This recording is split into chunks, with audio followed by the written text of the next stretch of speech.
The school of champions, we laugh a lot, we rap a lot. I'm asked to be an Indian again. I'm telling them that Collinsville is where it's at. So when we on the field of court, they better be aware of that.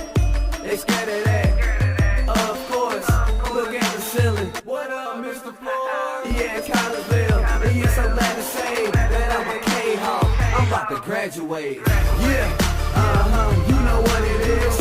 Collinsville High School, a champions. Yeah, screaming that's us. And when we on top, boy, quit fussing. All around my town, everything is white and purple, white and purple, white and purple, white and purple. We shut it down for the school and the sports team. White and purple, white and purple, white and purple, white and purple. White and purple, yeah, I know you see it. You see the chaos and you tell yourself you wanna be it. I go to CHS, so I am a champ. I ran this game so long I'm starting to get a stomach cramp. Class of 1, 2, but we're number 1. Shout out to all my juniors, yeah, you know we get it done. White and purple, you already know. It's little easy peasy and that boy lay low. Yeah, you know what it is. Collinsville High School, a champions. Yeah, screaming that's us. And when we on top, boy, quit fussing. All around my town, everything is white and purple, white and purple, white and purple, white and purple. We shut it down for the school and the sports team. White and purple, white and purple, white and purple, white and purple. I'm about my white and purple. Scarface and DJ Screw. We on the peak of the mountain, best at what we do. Yeah, we the champs, homie, but we ain't selling shoes. These boys bleeding purple, call us the cheapest crew. They don't gotta do it big, cause I don't play with sports. I play my cards right. Now we're good with court. When Dub 12 comes, it's time to roll off. I'm the back cause everybody rolling with me, Kahawks. Yeah, you know what it is. Look, all the freshmen, sophomores, High school champions. yeah, they know what it is. All around my town, everything is White and purple, white and purple, white and purple, white and purple. we shut it down for the school and the sports team. White and purple, white and purple, white and purple, white and purple. Yeah, you know what it is. Collinsville High School, a champions. Yeah, screaming that's us. And when we on top, boy, quit fussing. All around my town, everything is white and purple, white and purple, white and purple, white and purple. We shut it down for the school and the sports team. White and purple, white and purple, white and purple, white and purple.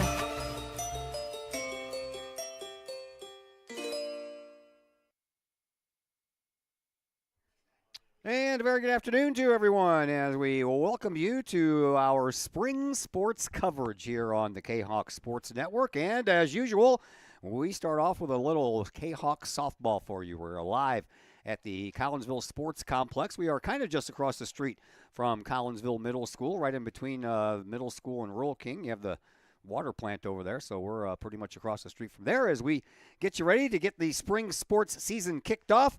A little Kahok softball for you today. Got some Lady Kahok soccer coming up for you tomorrow, and of course later on in the year we'll have some baseball and some boys volleyball as well. But right now, let's concentrate on things at hand and welcome you into the pregame show. Brought to you today by LC's Pub in Caseyville. Great food, great drinks, and great service, all served up daily at LC's Pub in Caseyville. 605 North Main Street is where you'll find them. You can give them a call for carry-out orders. That number, 618-855-9007.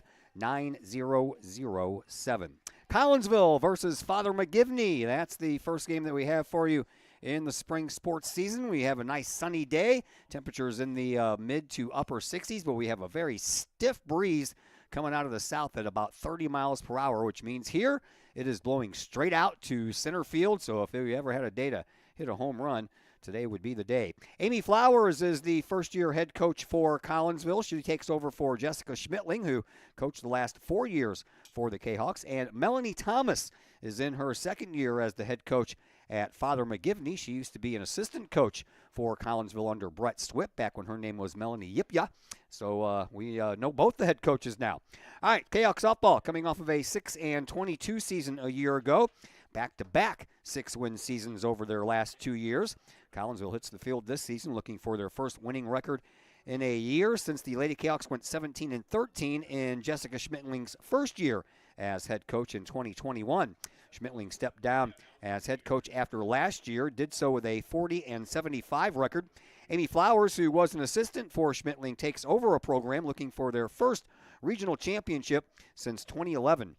Collinsville graduated 5 from last year's squad, including strikeout leader Marissa Thomas, who pitched 134 of the 160 innings played last year by the Kahawks.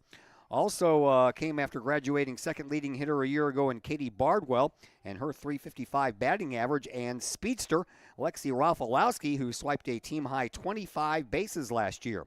Back is leading hitter from a year ago in senior Bailey Dimmick, who hit .419 and led the Lady Kahawks in doubles, home runs, and runs batted in.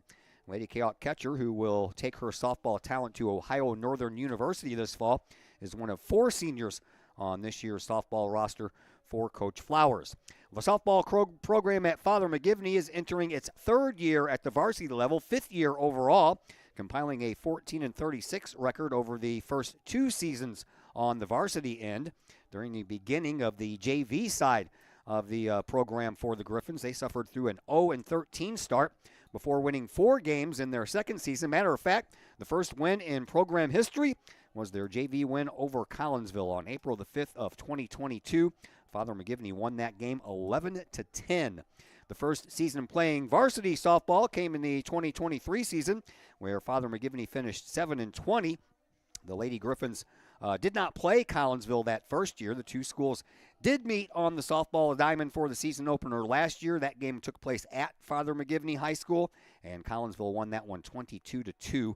3 of the 4 girls that picked up hits against Marissa Thomas are back for another year.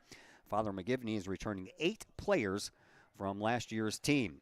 I had a chance to catch up with Collinsville's new head coach, Amy Flowers, and we'll pass that conversation on to you next as the LC's Pub pregame show continues here on the Kahok Sports Network.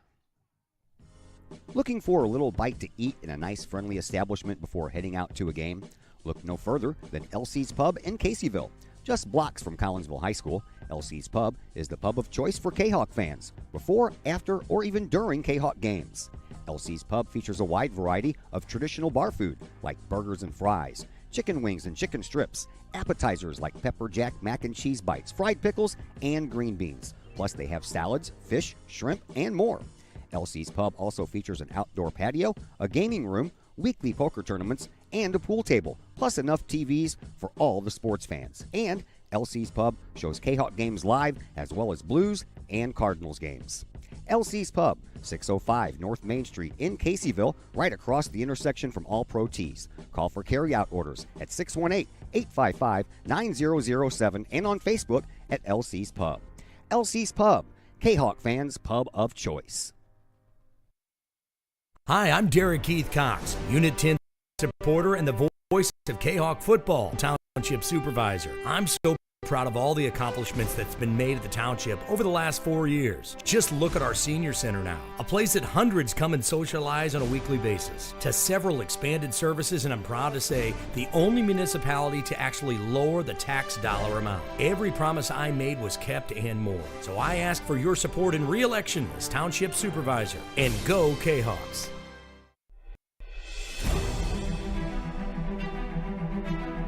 At Visionary Wealth Advisors, we empower you to see your future before it's your future, to create your inheritance,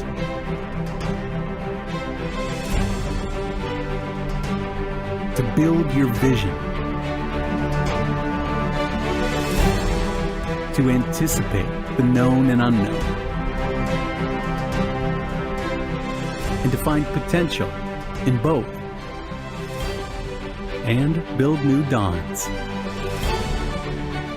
Visionary Wealth Advisors. Visit Brad Keene at his Collinsville office at 106 North Clinton or call 618-467-8420. Do you have a big land improvement project that requires some outside help? Call Petroff Trucking Company. The Petroff Companies have been shaping the metro area since 1975. Family owned and operated, Petroff Trucking Company can do the job and do it right. Hauling, excavating, and grading, they do that and more. Petroff Companies also has roll-off dumpster rentals. They also specialize in dirt and rock sales. Petroff Trucking Company can help you develop your land for your needs. Petroff Trucking Company. Check out their website, petrofftrucking.com, or give them a call, 618-797-6100. Petroff Trucking Company, shaping the metro area since 1975. Looking for a little bite to eat in a nice, friendly establishment before heading out to a game? Look no further than LC's Pub in Caseyville. Just blocks from Collinsville High School, LC's Pub is the pub of choice for Kahok fans, before, after, or even during Kahok games. LC's Pub features a wide variety of traditional bar food like burgers and fries, chicken wings and chicken strips, appetizers like pepper jack mac and cheese bites, fried pickles, and green beans. Plus they have salads, fish, shrimp, and more. LC's Pub also features an outdoor patio, a gaming room, weekly poker tournaments, and a pool table, plus enough TVs for all the sports fans. And LC's Pub shows Kahok games live as well as Blues and Cardinals games. LC's Pub, 605 North Main Street in Caseyville, right across the intersection from All Pro Tees. Call for carry-out orders at 618-855-9007 and on Facebook at LC's Pub. LC's Pub, Kahok fans' pub of choice.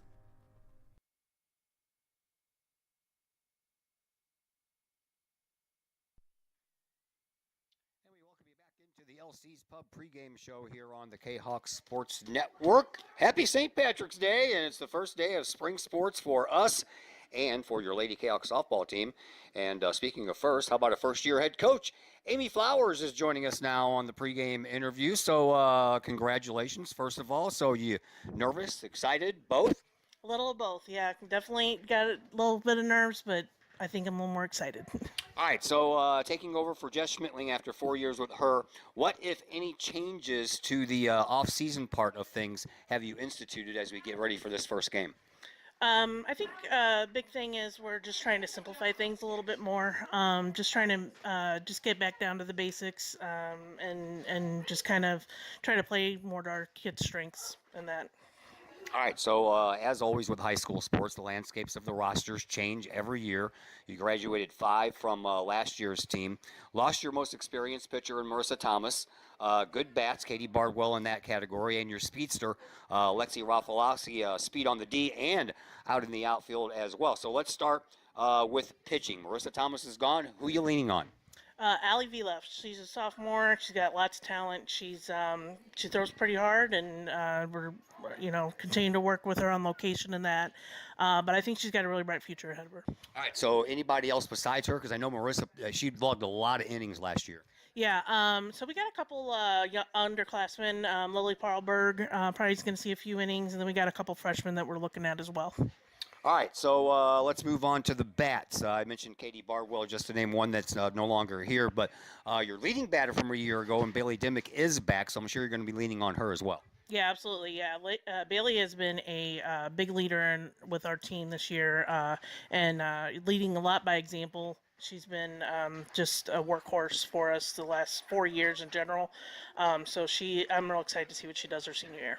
All right, Lexi Rafalowski and the speed aspect of things. Not really something you can replace with any one person, but do you have anybody that fits that category or that mold this year? Yeah, we got actually our starting center fielder tonight is going to be a freshman, Presley Thomas, who has shown a lot of good speed. And then we got a couple others that haven't maybe don't have as many stolen bases from previous years, but I think we can sneak a few in there. All right, so who are you leaning on for your leadership roles this year? Who are the players that you're leaning on to help these younger girls? Without a doubt, Bailey Demick. And then I got Carson Mode, another senior, and Keegan Edwards have really stepped up and really kind of taken a bunch of kids under their wing and, shown up and led things the right way and are really setting a good example for those younger kids. All right, so tell me, with a new coach, you're the new head coach. I'm sure that means there's coaching staffing changes. So who do you have helping you out coach-wise? So with the varsity, I have Angela Johnson. She used to play here. She was a pitcher. She played D1 ball with Minnesota. And then I have Brandon Henson, who a lot of Kahok fans, I'm sure, are very familiar with. He coaches, golf as well as basketball, girls basketball. And then at the JV level, I have Coach Bridget Shade, who actually was a kid she's not a kid anymore, but I coached her my very first year teaching at Herculaneum High School. school where she went to school. So I'm excited to have her. I have Tori Petty's coming back, and then I also have Miranda Rogers helping out, running out that GV staff. All right, so remind everybody of your pedigree and where you came from. So I went to school here. I graduated in '99 and played all 4 years. And then I went to Webster University and played 4 years there as well. And then started coaching. Got my first job in Herculaneum, like I said, and started coaching there. And been coaching pretty much ever since. So started in like 2004 to right now. So. All right, so you've had a couple of weeks to get some practices under your belt. How have they looked? What have you been working on? Trying to get like our set plays down, just make sure that we understand where we're throwing the ball and that when we get it. Worked a lot on hitting. A bunch of kids came in yesterday and worked real hard. Took a bunch of swings. So we're working on right now, just keeping it, try to do the basics and get ourselves ready for the season. All right, let's forget about who you're playing, which, by the way, is Father McGivney. What do you want to see out of your Lady Kahawks here in this game? Really like to see us, just make sure we're playing like real good, solid, foundational ball. Like I don't want to see us throwing the ball around or kicking it around or any of that. And I'd like to see us, string together a few hits. Try to get some crooked numbers up there today. Thanks for the visit, Coach. Good luck. All right, thank you. Amy Flowers, your new Collinsville Lady Kahawk softball head coach. We'll take a break here on the LC's Pub pregame show. And when we come back, we'll throw the starting lineups for both teams. All that and more coming your way next on the Kahawk Sports Network. Looking for a little bite to eat in a nice, friendly establishment before heading out to a game? Look no further than LC's Pub in Caseyville. Just blocks from Collinsville High School, LC's Pub is the pub of choice for Kahawk fans, before, after, or even during Kahawk games. LC's Pub features a wide variety of traditional bar food like burgers and fries, chicken wings and chicken strips, appetizers like pepper jack mac and cheese bites, fried pickles, and green beans. Plus they have salads, fish, shrimp, and more.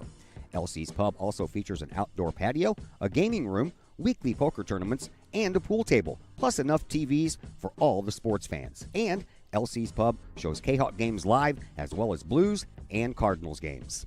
LC's Pub, 605 North Main Street in Caseyville, right across the intersection from All Pro Tees. Call for carryout orders at 618-855-9007 and on Facebook at LC's Pub.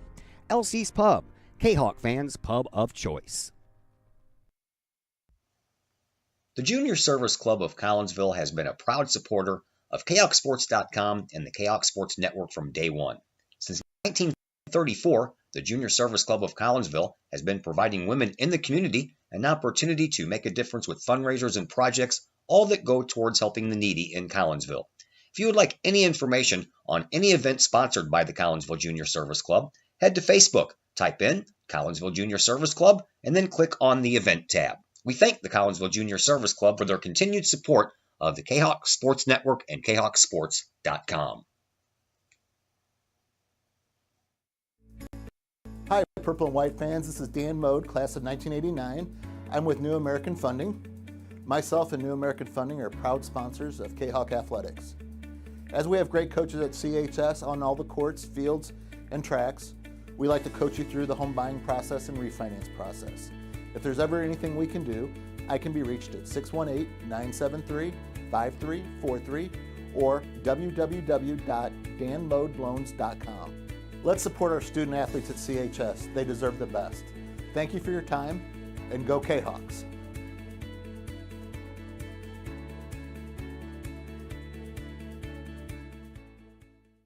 Looking for something to get your high school student involved in? Maybe joining the Collinsville Kahawk Trap Team is that something. Created in 2017, the Collinsville Kahawk Trap Team has joined a long line of area schools in one of the fastest growing and safest sports in the country. Trap shooting is a fun, team-oriented outdoor sport that offers friendship, competition, and teamwork, all in a safe and fun environment that encourages students to be part of a team in which they will learn valuable skills and are encouraged to engage in community involvement through volunteering and mentoring. If Collinsville Trap sounds like something your student would be interested in, call Collinsville Trap at 618-795-9893 or visit Collinsville Kahawk Trap on Facebook. Caseyville VFW Post 1117 Auxiliary supports the VFW with post projects and fundraiser events. The Caseyville VFW Auxiliary also provides donations and sponsorship for Veterans in Need, Jefferson Barracks in St. Louis, the Caseyville Food Pantry, outreach programs, summer lunches for students in the Collinsville Unit 10 School District, and now the Kahok Sports Network. Plus, sponsoring CHS programs like band, theater, and sports. If you would like to provide support or join the Caseyville VFW Auxiliary, contact the Caseyville VFW Post 1117 at 618-344-9878. Want to catch some of the best live music in Collinsville from a band of all Collinsville area residents? Look no further than Sonically Pleasing. Sonically Pleasing with former Kahok Logan Carlisle, his dad Tim, along with Caleb Tanzius, play some of the best rock and roll hits from the 70s, 80s, 90s, and beyond. You can catch Sonically Pleasing at some of the area's finest venues, as well as book Sonically Pleasing for your private event or party.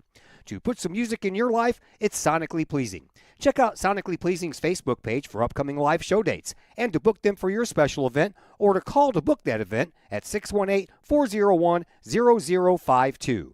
Pleasing live rock music for your ears. Sonically Pleasing, 618-401-0052.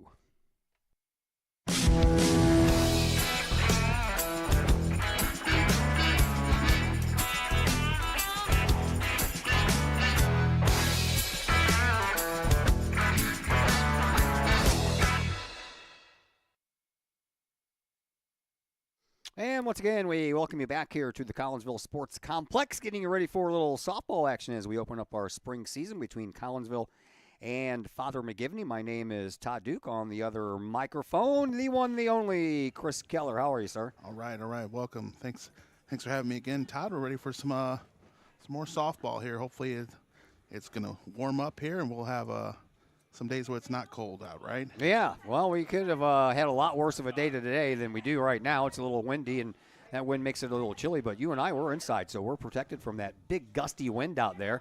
Mostly sunny, a little in and out high-level clouds, but other than that, it's not a bad day to kick off some spring sports. We're going to continue tomorrow with some soccer. It's supposed to be 80 tomorrow, so the first couple of go-arounds here for spring sports. I cannot complain. All right, let's get started with some lineups here. Father McGivney will trot out to the field. Morgan Zobra, she will bat first and play third base. Alexa Jones batting second and, as you would know it, playing second. Maddie Calavini is catching and batting third. Avery Grenzebach is the pitcher batting in the cleanup spot. Julia Behrman is playing shortstop and batting fifth. Batting sixth and playing center field is Nora Mensing. Batting seventh is Annie Hassenstab. She plays right field. Emma Brewster is batting eighth and playing first base. And Molly Strack is going to hold down the duties in left field and bat ninth. We'll give you Collinsville's lineup when we get to the bottom half of the first inning. But defensively for your Kahawks, as they are about ready to take the field after we have a little meeting at home plate, we will have Brittany Sargentson in left field. Presley Thomas, the younger sister of last year's pitcher Marissa Thomas, playing center field. Lacey Vielef, who is the sister of our current pitcher, Allie Vielef. Lacey is playing out in right field. Carson Mode back at third base. Faith Fairchild is at shortstop. Audrey Shimwell, is at second base. Keegan Edwards returns over at first base. Bailey Dimmick is behind the plate once again. And as mentioned earlier, Allie Vielef will be doing the catching for Collinsville. Allie, last year for Collinsville in the pitcher circle, she played in 13 games. She started 7, went 1-6, 22 and a thirds of an inning she pitched, and gave up 26 hits on the year. But, well, I don't even think they've recorded doubles, triples, and home runs because everybody had 0 of those last year. Allie Vielef, by the way, 18 strikeouts on the year. Marissa Thomas had 130. That set a new single-season record for Kahawk softball. So we will see what happens since she is done graduated, as Collinsville now takes the field now, and they got a little bit of a lighter colored purple jerseys. I kind of like those. Yeah, what would you call it, like a lavender? Yeah, kind of.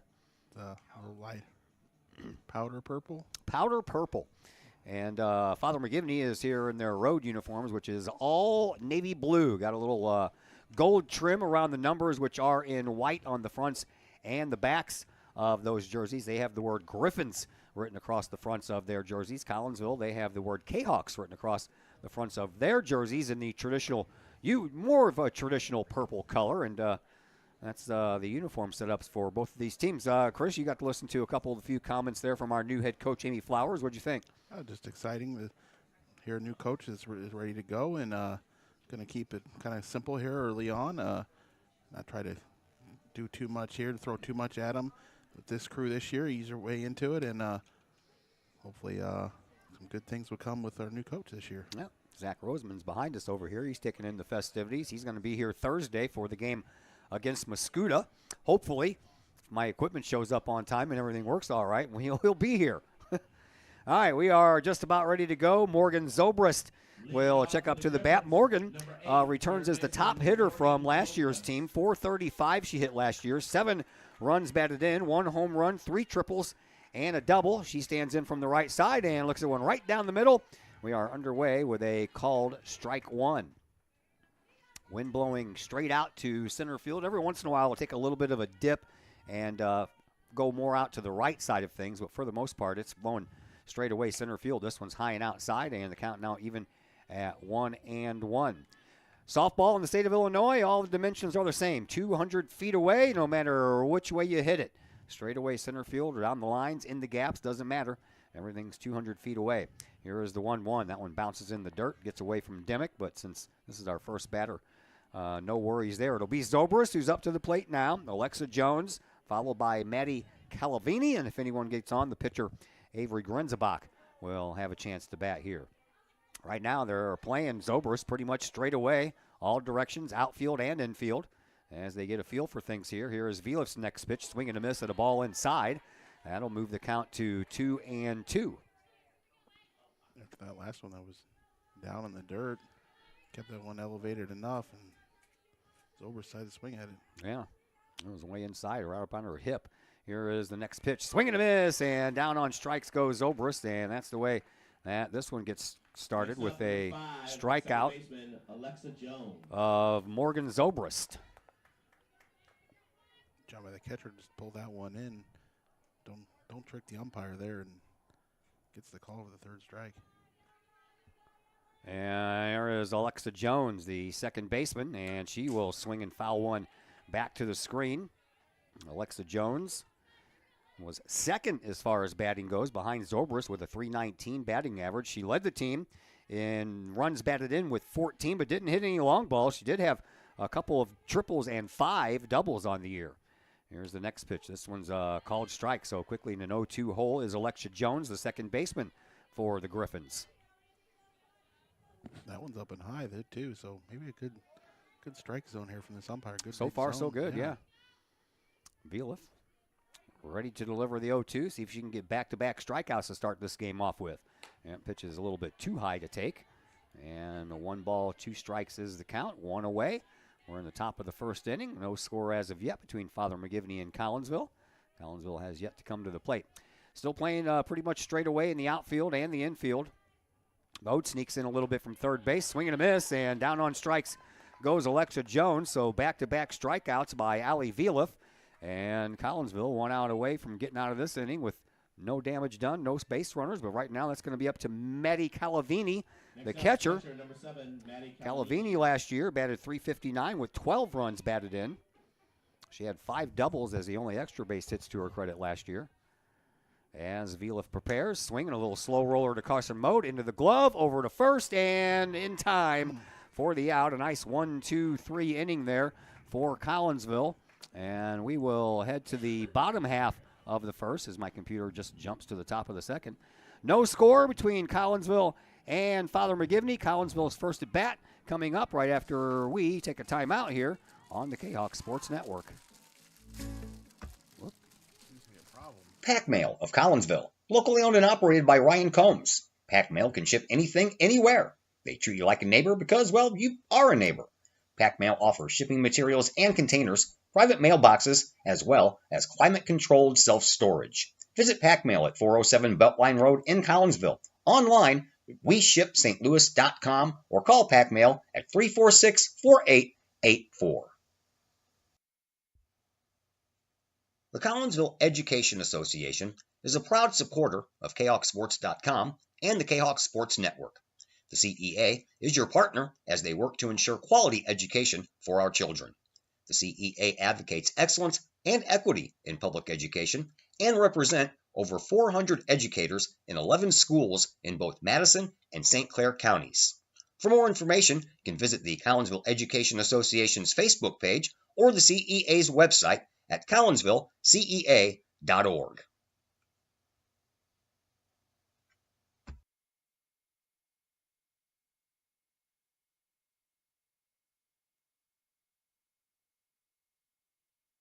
We welcome you back once again to the Collinsville Sports Complex. Todd Duke and Zach Roseman back with you. No damage done in the top half of the first inning, so we move to the bottom half of the first inning. Here's your Collinsville lineup. Faith Fairchild will lead things off, playing shortstop. Keegan Edwards bats second and plays first base. Bailey Dimmick behind the plate batting third. In the cleanup spot is third baseman Carson Mode. Allie Vieluff on the hill, in the circle as we saw. She's batting fifth. Audrey Shimwell is playing second base and batting seventh. Lacey Vieluff playing right field and batting eighth, That's seventh right there. Shimwell sixth. Lily Parlberg is the designated player. She is batting for Brittany Sargentson, who's in left field. And batting ninth is Presley Thomas in center field. And on the hill, in the circle, I got to get used to that, Avery Grenzebach for the Griffins. And she is about ready to go to Faith Fairchild in her first pitch. A little high and outside, but Fairchild swung at it anyway. Fairchild last year batted .221 with 8 runs batted in. As she digs back in from the right side. And Grenzebach ready to deliver the 0-1 pitch. Here it is. Swinging a chopper to the shortstop, into the glove of Julia Berman, and over to first base for the out. Next up for the Canucks. Well, Fairchild falling into that leadoff role now this year after Rafalowski's gone. She grounds out here to start this one, but she'll have plenty more opportunities as we go along.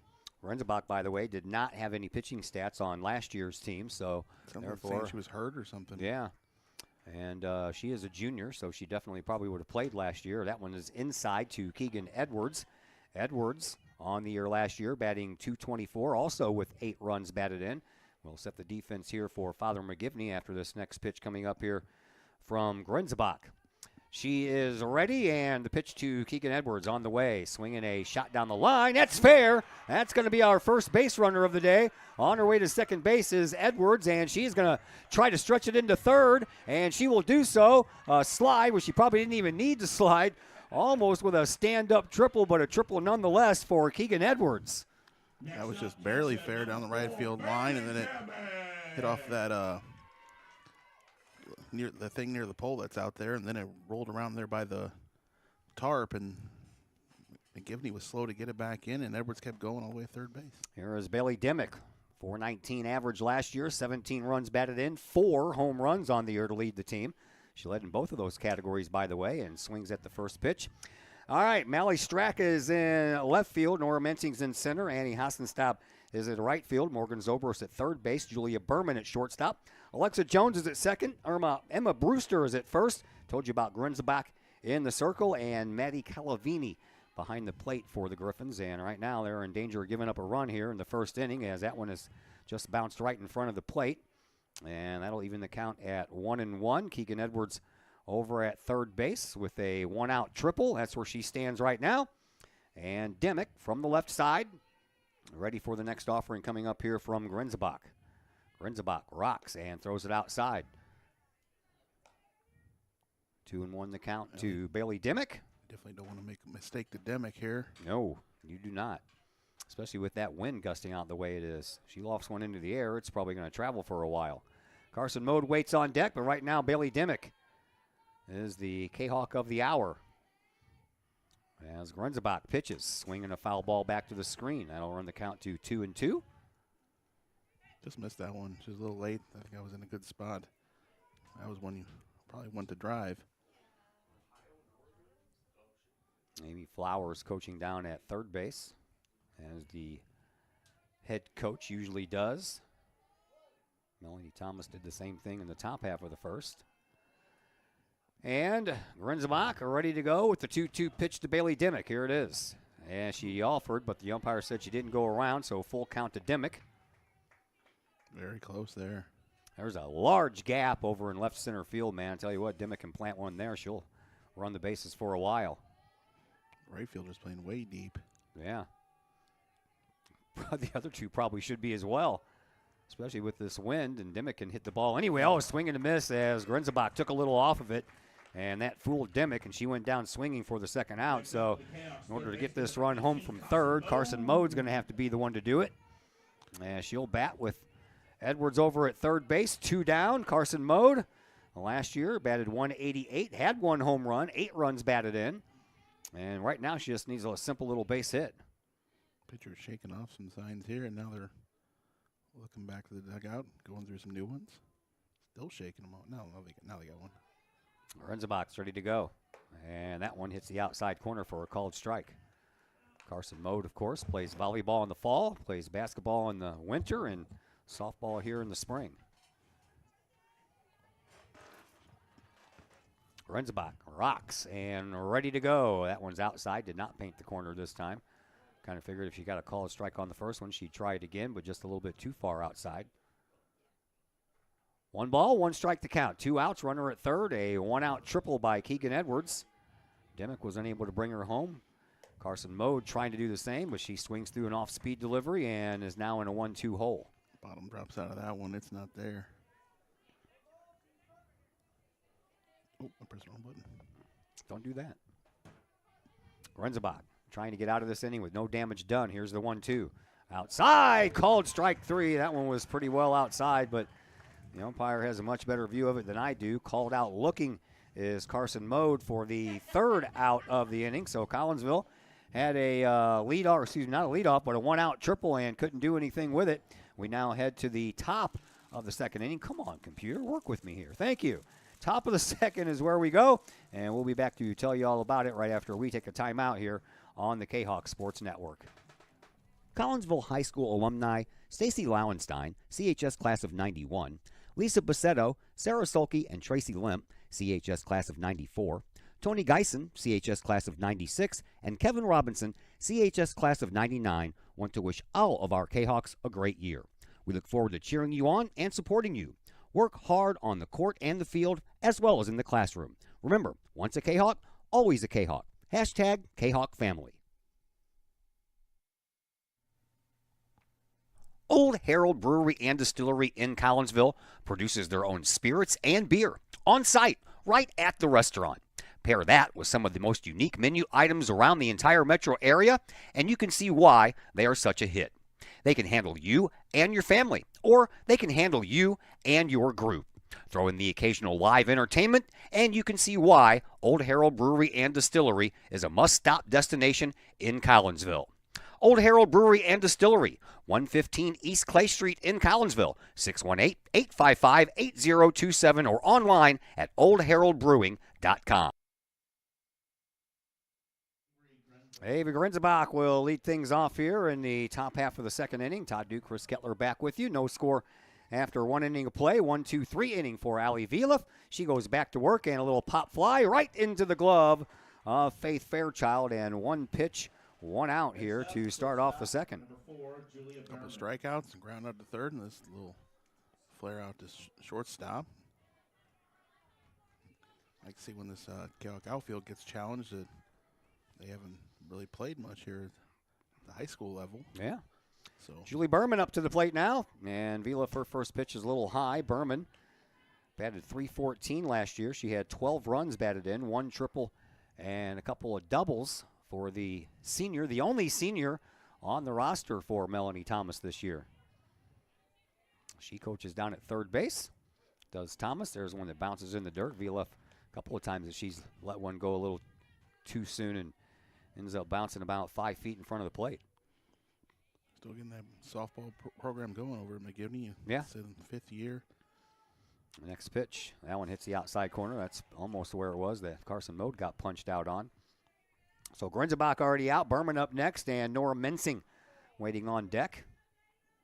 Viliff is ready to go with the 2-1 pitch. Looks into Dimmick, has her sign, brings it. And another chance for Fairchild at short. Into the glove and over to first, out. And 2 away. There you go. That looks good from the infield there. Yeah. Way to charged out a little bit, fired it across.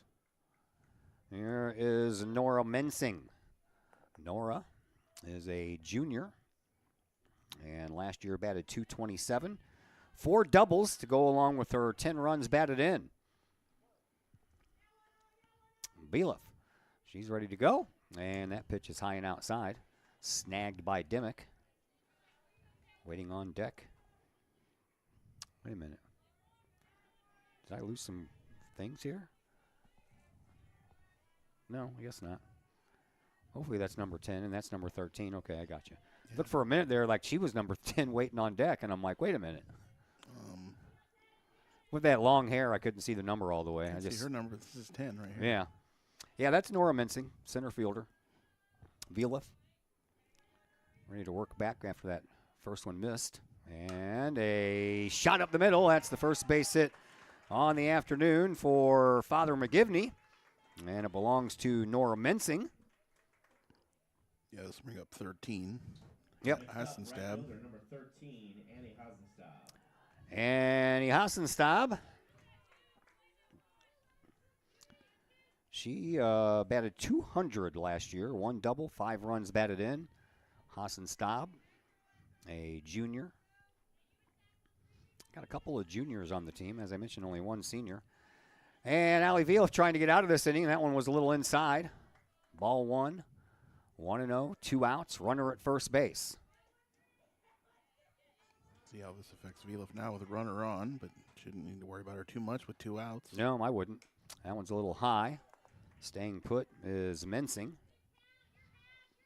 Father McGivney only has 11 players on their roster, so 9 of them are playing. They do not have a designated player, so they got 2 they can use off the bench when they need to. As the next pitch from Velof is on the way, that one's on the inside corner for a called strike, and now 2-1 against the Griffin right fielder, Annie Hassenstab. Velof ready to go with the next. Swinging a foul ball, chopped down the first base side, so that'll even the count at 2-2, and Velof just 1 strike away from getting out of this inning with nothing except a base hit against her. So each team has given up a hit. Demick looks over to Braden Henson, who stands in front of the dugout for the next sign. Has the one, gives it to Velof, and Velof takes it, and another one that's foul. And back over to first base will go Nora Mensing.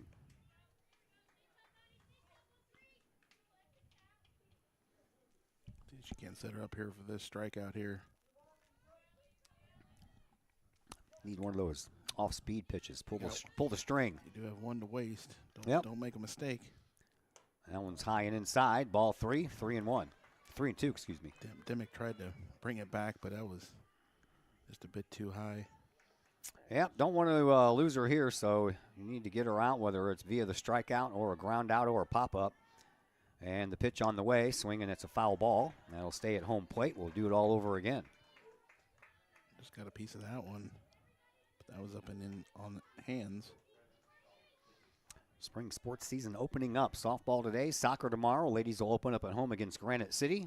Baseball team opens their season Thursday, and then next week, the boys volleyball team will begin play. Here is Velof and her pitch, swinging a ball right back to me. If the fence wouldn't have been there, I could have caught it. Except for there was a window in front of me, too. My playing days are long over. I don't want to get involved.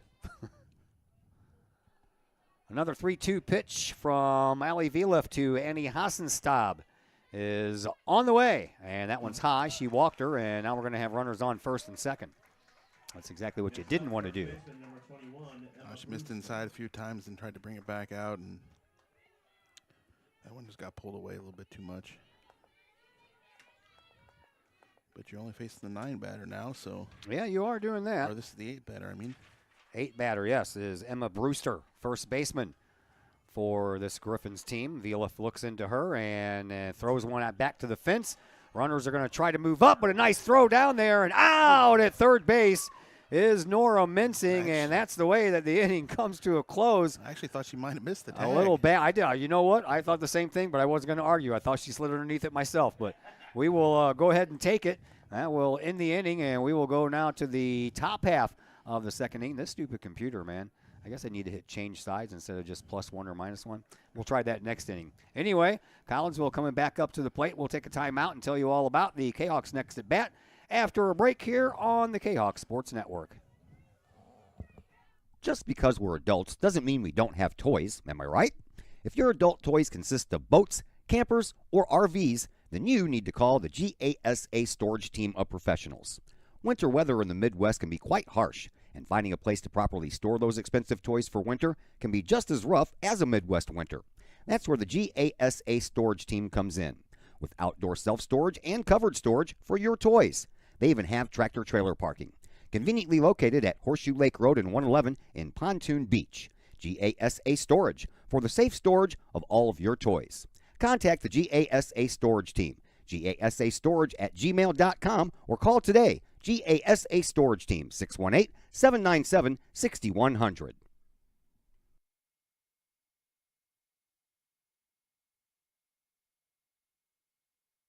Todd Duke, Chris Keller back with you from the Collinsville Sports Complex, right off of St. Louis Road, right? That's what that road is? The what? St. Louis Road? Number 8 pitcher. Collinsville Road. Well, they kind of meet. Like, it's kind of both. Yeah. All right, here is Ali Valiff, who will lead things off here for Collinsville in the bottom half of the second.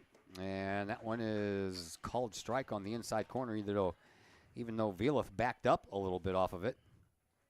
And Ali Valiff last year batted 130. She didn't get a lot of at-bats last year. Matter of fact, she only had 54 at-bats during the entire season. Yeah, but now this year she's batting in the 5 spot. Yep. Going to be called on to maybe drive in some runs here. She drove in 6 of those last year in that limited role. I guess that's not too bad. I mean, 54 at-bats. Billy Dimmick, who played in almost every game, had 74, so that was close. Here's the 1-1, and a bunt right in front, and picked up by the pitcher, Grenzbach, and over to first base for the first out of the inning. Squared it straight a little too much. Just ended pushing it straight to the pitcher. You want to try to get it to one side or the other, at least make her move to one side or the other, and then have to force that throw. But yep. Here is Audrey Shimwell. Excuse me, I'm sorry. No, go ahead. Audrey Shimwell bats for Collinsville. And Audrey awaits the first pitch from Avery Grenzbach, and it's on the way and almost hit her. It did hit her. Did hit her, wow. Okay. I thought she skipped over it. She didn't seem to be too phased by it. No. So Collinsville has a runner over on at first base, and Lacey Valiff.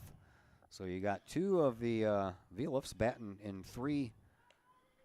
Pitcher doesn't want that ball anymore. Yeah. Threw it out. I don't blame her. Umpire just put it back in his pocket there, and so it's not going to go out of play or anything. Audrey Shimwell, a junior, down at first base.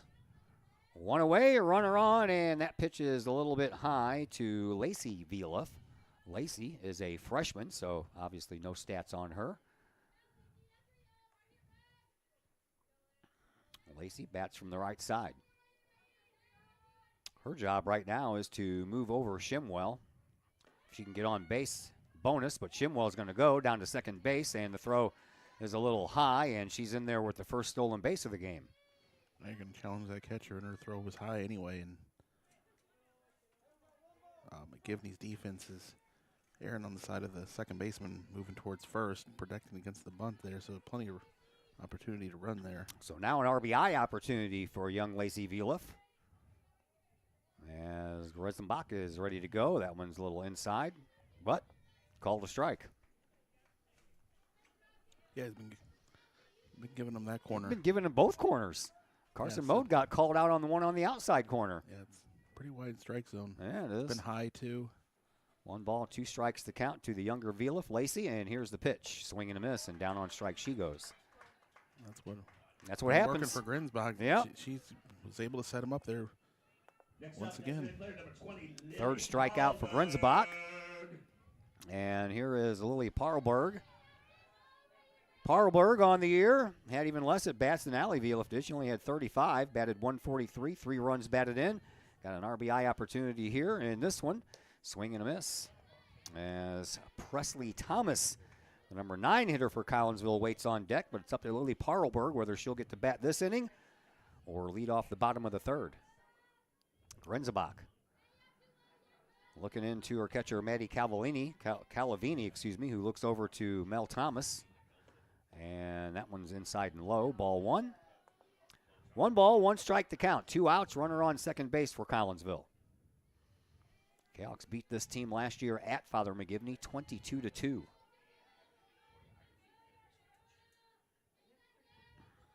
Grenzebach, she's ready. And here's the 1-1. That one's inside. 2-1. This bar up here at the backstop is right in my way where I have to, I'm like bending down, looking up at the scoreboard out there. Grenzebach, she's ready. Here comes the 2-1. Swing and a miss. She was a little late on that swing because that one was right down the middle. That was a nice pitch to try to hit. Drive it down the first baseline. 2-2. Yeah, she really missed a good one there. Yeah. Totally didn't see it. Flung the bat at it just way too late. Parlberg, she'll look at one outside. That'll leave in the count at 3, or make the count full, at 3-2. If it's not in the strike zone, don't swing. Take the free pass and let Presley Thomas try to score the first run of this game. Bring in the first run anyway. Get another good one, though. Yeah. Put the bat on it here and drive in this run.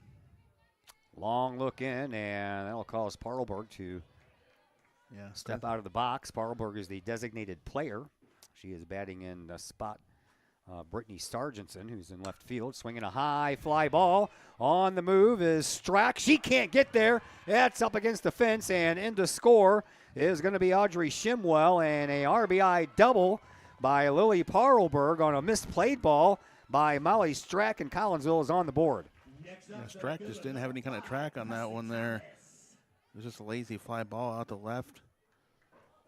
Strack couldn't find it there, but we'll take it and get the Kahawks on the board. That's right. So Collinsville up 1-0.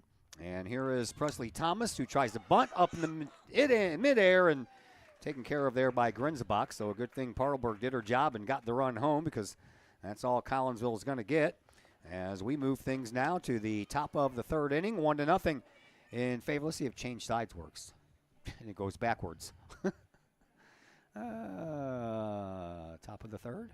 Man. I guess you can, yeah. All right. Have to do it now. Work that way. Work that time anyway. All right. We will take a timeout and come back with the top of the third inning right after this break here on the Kahok Sports Network. The Old Herald Brewery and Distillery in Collinsville presents the Sports Page Lounge. Come check out Collinsville's newest destination for your sports viewing pleasure. The Sports Page Lounge features a 14-foot 9-screen video wall with games across the spectrum, from college football and basketball to the NFL, NHL, Major League Baseball, and NBA. Pair that with tastefully crafted libations from the Old Herald Brewery and Distillery, and you have the perfect atmosphere for your sports viewing pleasure. The Sports Page Lounge, next to the Old Herald Brewery and Distillery at 115 Clay Street in Collinsville. Call 618-855-8027 for more information. The Sports Page Lounge, a new experience for sports lovers in Collinsville. It's probably the largest purchase you'll ever make. We have 5 agents on our team. We cover about an hour radius around St. Louis. We grew up here. We know every town like the back of our hands. Our job as realtors is helping someone find their dream home, whether it's a family or an individual. We just want to do everything that we can to keep the process as simple and as stress-free as possible for you. The Blaylock Group, the official realtors of the Kahok Sports Network and Kahok Athletics. Emma Brewster, who is at the plate when the runner at third got thrown out, and Nora Mensing starts off with a strike against her now. And now Allie Violiff ready and brings another one. That one bounces in front of the dirt as well. And I think it hit her, yeah, sure did. So each pitcher has now hit a batter. Collinsville's hit batter came around to score. It bounced 3 feet in front of the batter's box and then rolled and hit her in the back of the ankle, I think. Yeah. And that will bring up the number 9 hitter, Molly Strack, here for Father McGivney. Vila rocks and pitches one right down the middle, but apparently it was a little low. Ball one. This zone ain't going too low. He's going high, far out on each corners, but not really giving much low.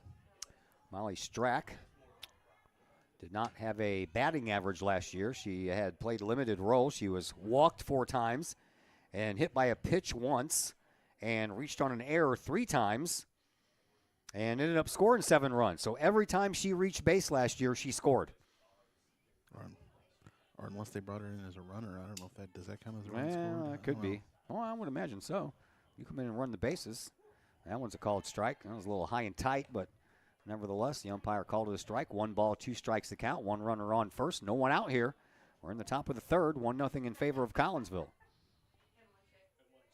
Vila. She's ready with that 1-2 pitch. Here it is. Swing and a miss. She was waiting on it, man. And strikeout for Vila. That is her third. And back to the top of the order we go in Morgan Zobrist. Zobrist, a strikeout victim, her first time up. After the hit by pitch, there's a lot of confidence there from Vila. She just goes after the next batter there and fires him in there, strikes her out. Yeah. 4 pitches. Keegan Edwards playing away in over at first base. So is Carson Mode, and down the first base side it goes, but foul. We'll do it all over again. Zobrist looking for her first hit of the year. Alexa Jones waiting on deck. Tell you what, Presley Thomas is playing a shallow center field out there. That's where Lexi Rafalowski used to make her living. She had the speed to go back and get a ball if it was hit over her head. We'll see what Presley can do if that happens. Coach said in the pregame interview that she's probably one of the fastest ones on the team. And Vila ahead in the count, 0-2 to Morgan Zobrist, the third baseman for Father McGivney.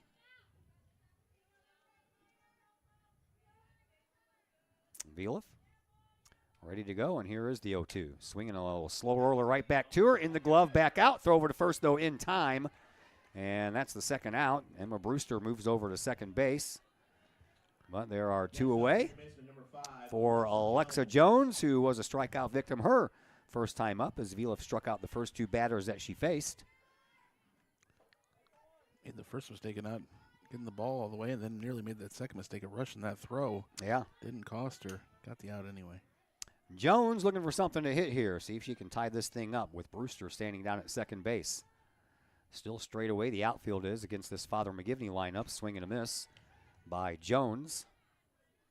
With the catcher, Maddie Calavini, waiting on deck. She has the shin pads on, just in case. As Viliff is ready with the next, and that one is just a little low. Ball 1, 1-1.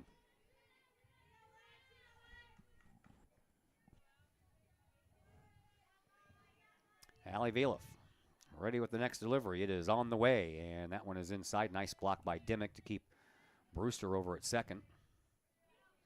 But the count now 2-1 to the Griffins' second baseman, Alexa Jones.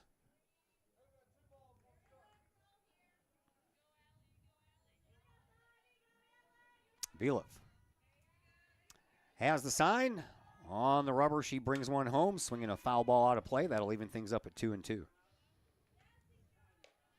So a 1 strike away from getting out of this with no damage done.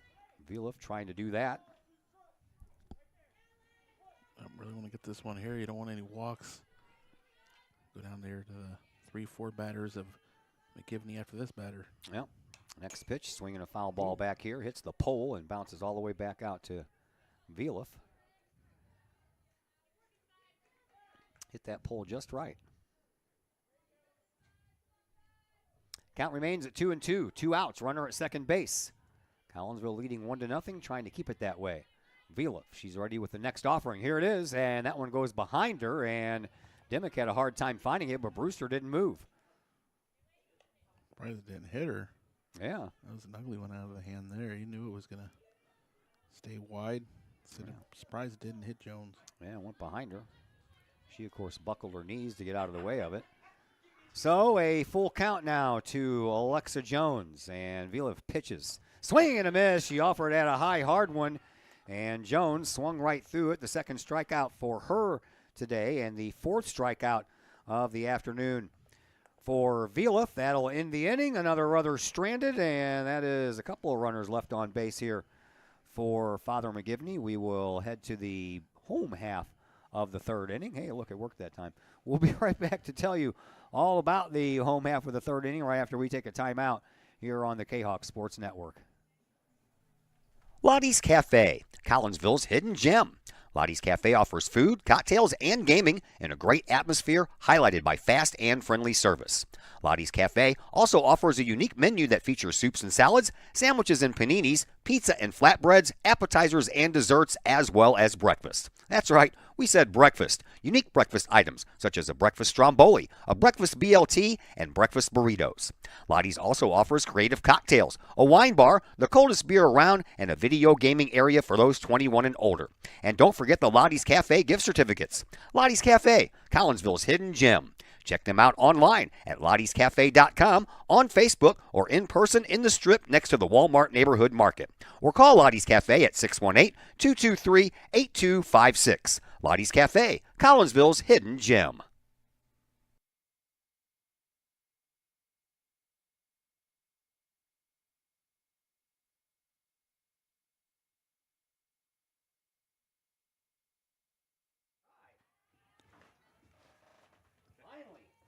Well, while Todd is killing a wasp, we're back here with the bottom of the third is. Hey, man, somebody had Faith to. Fairchild is about to bat. That thing just about flew down the back of my jacket. I don't mind liking that. Swinging a little slow roller down to Zobrist at third, and her throw is in time. And Faith Fairchild has 2 ground outs to her name, one to short, and now that one to third. And you have 1 dead wasp. I do. They had to kill him like 5 times.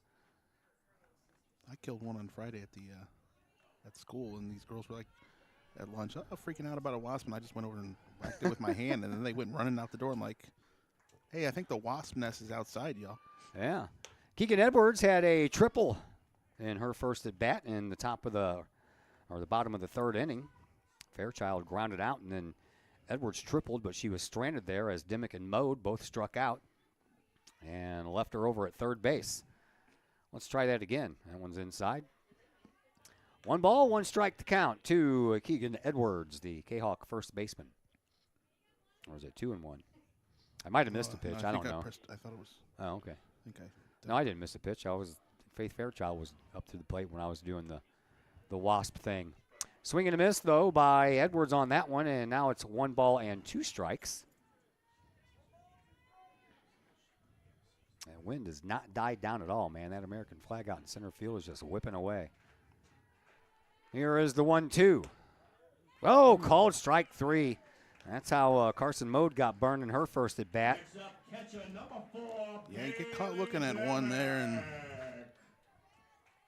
he's going to ring you up there on that one. Grinsbach's gotten that call a few times. 4th strikeout for Grinsbach to match the 4 strikeouts of Allie Vielef. And here is Bailey Dimmick, who is one of those strikeout victims. Now she's batting with the bases empty and 2 outs. Here's the pitch.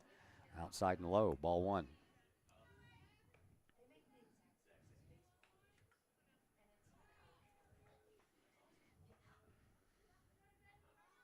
They're playing her to pull a little bit as the center fielder, Nora Mensing, just walked away from the American flag right behind her and went over closer to right center.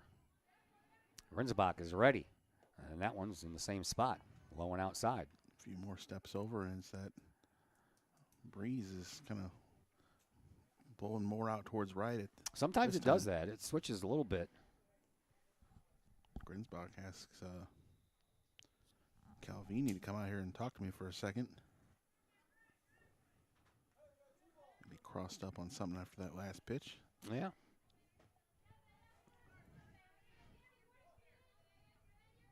I think I see Clay Smith down the third base line. I said he's going to stop by. Yeah, usually does. High, and 3 straight out of the strike zone to Bailey Dimmick. Carson Mode waits on deck. I'm sure Dimmick would love to have something to swing at here, though. I'm sure she has the green light if it's to her liking. And the pitch on the way. Dimmick looked like she was squaring around a bunt. And she takes ball 4. 4 straight pitches out of the strike zone, and Dimmick is down to first base. That is the first walk given up on the day by Grenzebach. She did hit a batter earlier. And here is Carson Mode, who got caught looking at that third strike on the outside corner and her first at bat. Grenzebach ready to go, and that one's inside. Bailey Dimmick over at first base. Had one stolen base last year.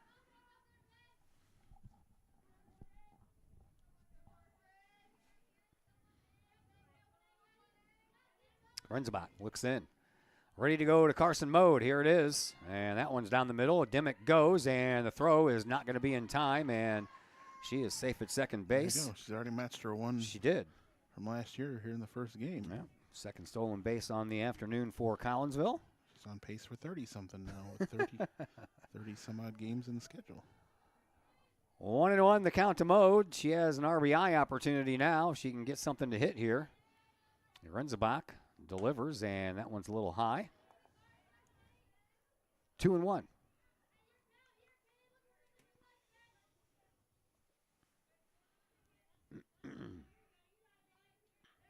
Grenzebach looks into Calavini, who gets the sign from her head coach, Melanie Thomas. And that one's high as well. So looks like Grenzebach has lost her grip here on the strike zone a little bit. 4 straight pitches out of the strike zone to Dimmick. And now she has Mode right where Mode wants her at a 3-1 count. Grenzebach delivers. Swinging a shot to the third baseman right into the glove of Zobrist, and she fires a strike over to first base. Zobrist was playing close to the bag so she could hold against Dimmick in case Dimmick wanted to steal, and she was just in the right place at the right time there. That is going to do it for the third inning. We move now to the top of the fourth, and it's still 1-0 in favor of Collinsville, and we're back to tell you about the brand new fourth inning after we take a timeout here on the Kahok Sports Network.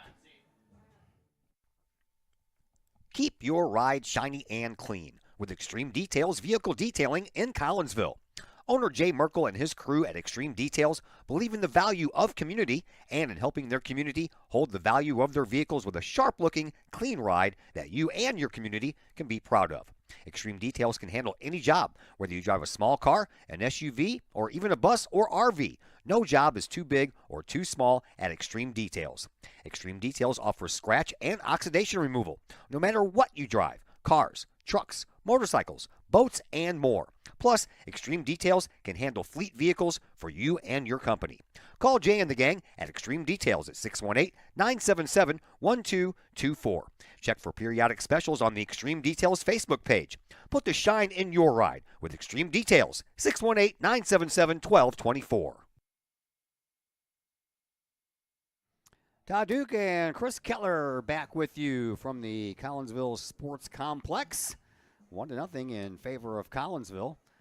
And I know that these rosters churn every year because of graduation and stuff, but after seeing that score last year, 22-2, we are in a tight 1-0 game here. I don't know if I was expecting that or not. Yeah, well, it sounds like from what I hear, they were missing some pitchers last year. One was hurt, one didn't play or something, so maybe they struggled with their pitching at least early on, and maybe we caught them at the right time, but only one run across here through 3. Middle of the order here for the Griffins, the 3, 4, and 5 hitters. Maddie Calavini will lead things off and swings and fouls one back to the screen. Calavini grounded out to Carson Mode her first time up. She'll be followed by the pitcher Grenzebach and then the shortstop Behrman. If anybody has a chance to get on, Nora Mensing will have an opportunity to bat as well. Allie Vieliff is already in the circle once again. Here's the pitch, and that one is in there for a called strike. Quickly in a hole is Calavini. 0-2. Vieliff already has 4 strikeouts, looking for number 5 here. Pitch on the way, and that one's high.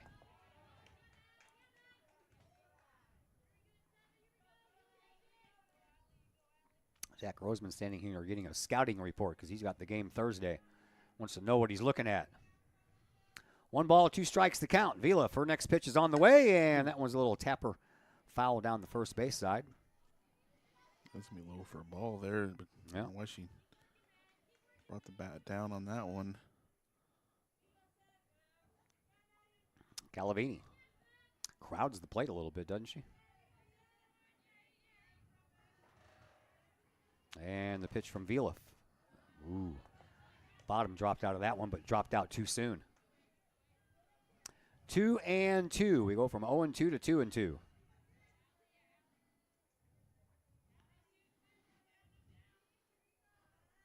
Viliff looks in and goes through the series of signs with Bailey Dimmick, and now she's ready to pitch, and that one is a little low as well.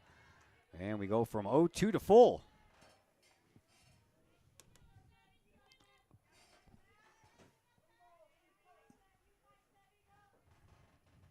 Allie back up on the rubber. Here's the pitch. High. Ooh, lost her. Walked her.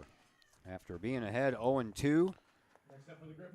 Gives up the free pass. Second walk on the afternoon for Allie Viliff, and that'll bring up Avery Grenzebach, who popped up to the shortstop Faith Fairchild her first time up.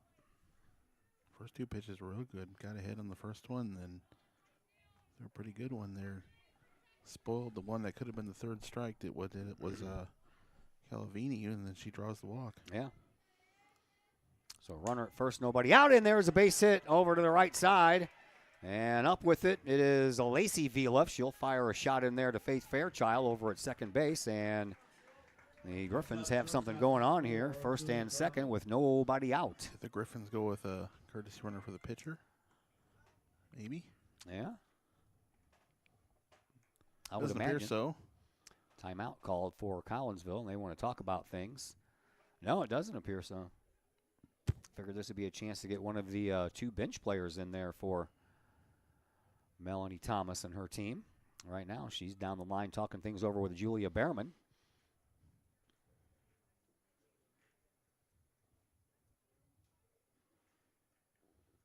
Yeah, maybe a good time to come out here and just talk to your pitcher. She lost one and ended up walking her, and then you give up a quick hit here. She seemed to have some troubles there when McGivney had a couple runners on her earlier, but ended up getting the out anyway on the caught stealing. Yeah. So maybe just get her settled down here and focus here because there's no outs yet here in this fourth inning. And that brings up to the plate, Julia Behrman.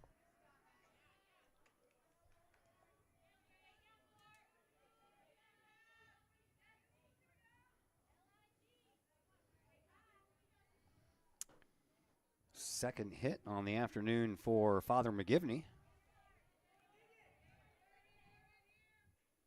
And a bunt. It's going to be taken care of by Viliff, and the second baseman covering. She wasn't on the bag. Nope, couldn't find the bag. She was poking at it with that foot, but Shimwell never found Nope. first base bag. Next up, center fielder number 10, Nora Mensing. Viliff had to rush that throw. Shimwell just never got to first base. Coach is going to want to have the umpires talk to each other and make sure they saw the same thing. well, if that's the case, that's going to be an error on Shimwell because she, Allie Viliff got a ball over there in time, but Shimwell couldn't find the bag. She stabbed at it a bunch of times with that left leg and just couldn't find it. So the bases are loaded with nobody out here for Father McGivney. Nora Mensing will have a chance to at least tie it, maybe put Father McGivney on top. Collinsville's going to have a lot of work to do to get out of this with no damage done. Nobody down. Bases full of Griffins. Viliff settles in to Nora Mensing, who reached on a single her first time up, but then was thrown out at third base by Bailey Dimmick. And she swings through the first pitch. That's the way you want to get things going with an 0-1 count. Mensing crouches down from her stance over on the right side. Here's the next from Viliff. That one is just a little low, I'm guessing. 1 ball, 1 strike to count.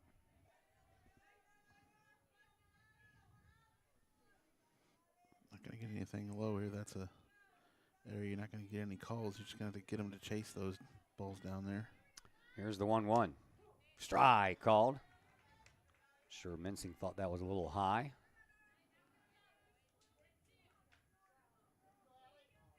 They're playing in for the plate. The infield is. So is the outfield. anything, any bag. Here is the 1-2. Swing, and that's over the second baseman Shimwell's head. One run's going to come in. We're tied. He'll hold the runner Grenzebach over at third base. And a snap throw over there by Dimmick, but Grenzebach is in there safely. But Calavini scores, and we are tied at 1. That's why they played so far in as much as they did there. Didn't prevent Grenzebach from coming in to score. Good job getting the ball in there by Lacey Vliff out there and right. But still a jam here. Is base load, nobody out still when one run in. I don't know why this says 1 out. Why does it say 1 out? And a ball to the next batter, Annie Hassenstab, the right fielder. She walked and was stranded back in the second inning. So we are tied at 1. Still nobody out. Still bases loaded. Collinsville trying to get out of this. Infield playing in once again for the plate. The plate. That one's outside. And quickly 2-0. Got a pitch to her. Make her earn it.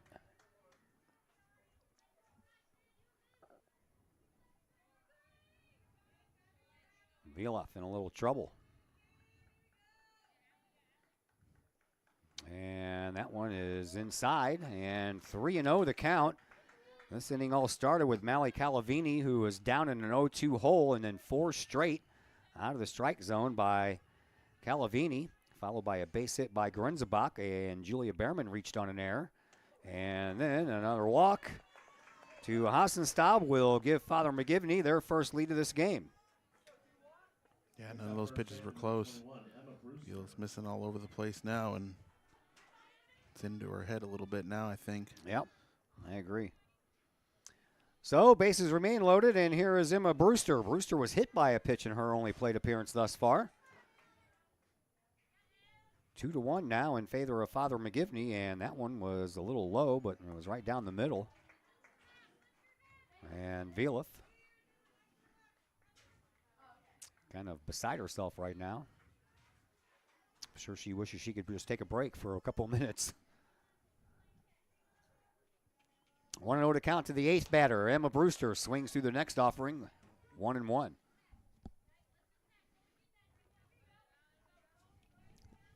Collinsville trying to get out of this with very little damage, but right now they trail 2-1, but the bases are still loaded, and still there's no one out. Strikeout would loom large here. Vliff bearing down, brings it, and that one is on the outside corner for a called strike. 1 ball, 2 strikes to count to the Griffins' first baseman, Emma Brewster, with Molly Strack, the left fielder and the number 9 hitter, waiting on deck.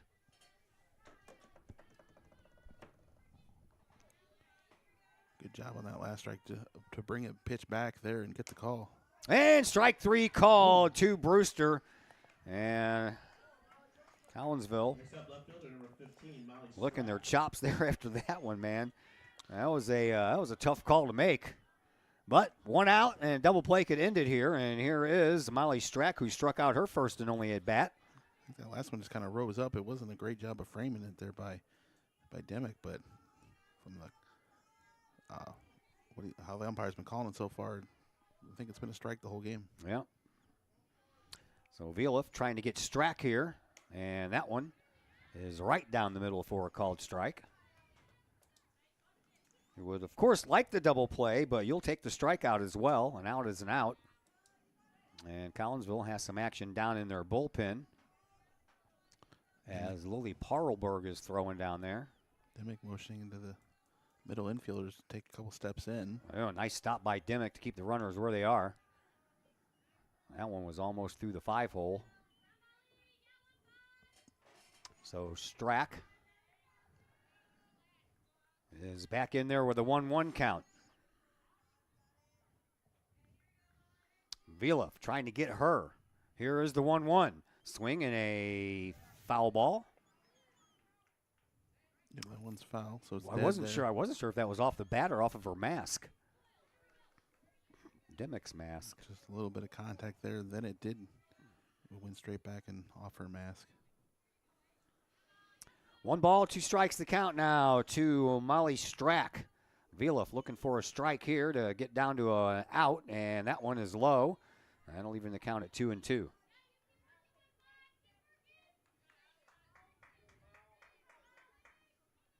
Pass and stab over at first base. Mincing's over at second base. Behrman is over at third base. 2-1 in favor of Father McGivney. Collinsville trying to keep the score right where it is. Next pitch, swing and a miss, and a ball way out of the strike zone. And Strack goes down swinging for the second straight time. And 2 outs. Back to the top of the order for Father McGivney and Morgan Zobrist. Zobrist 0 for 2 on the afternoon with a strikeout and a ground out. Would like to get either one of those to happen right here and hold this to a 2-1 game. Just a 1 run in on a single and then a walk, so minimize the damage so far. Yep. Here's the pitch. That one is just a little low. Ball 1.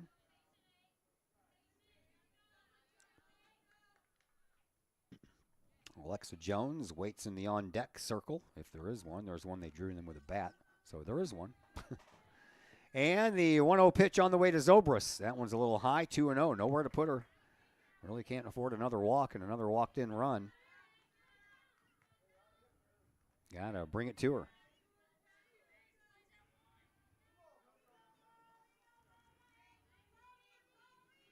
And Avila for ready. Swing, or excuse me, a pitch, and that one stays up high as well, so 3-0.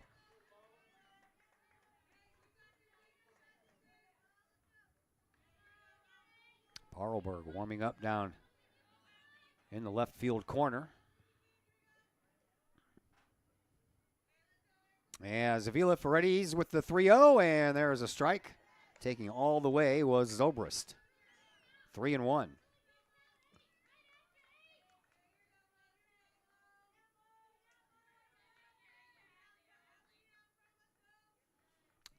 Vila rocks and rolls and swinging a foul ball out of play. Nice catch over there in the stands by one of the Father McGivney fans. Didn't stand up or anything. Stayed seated and just caught it.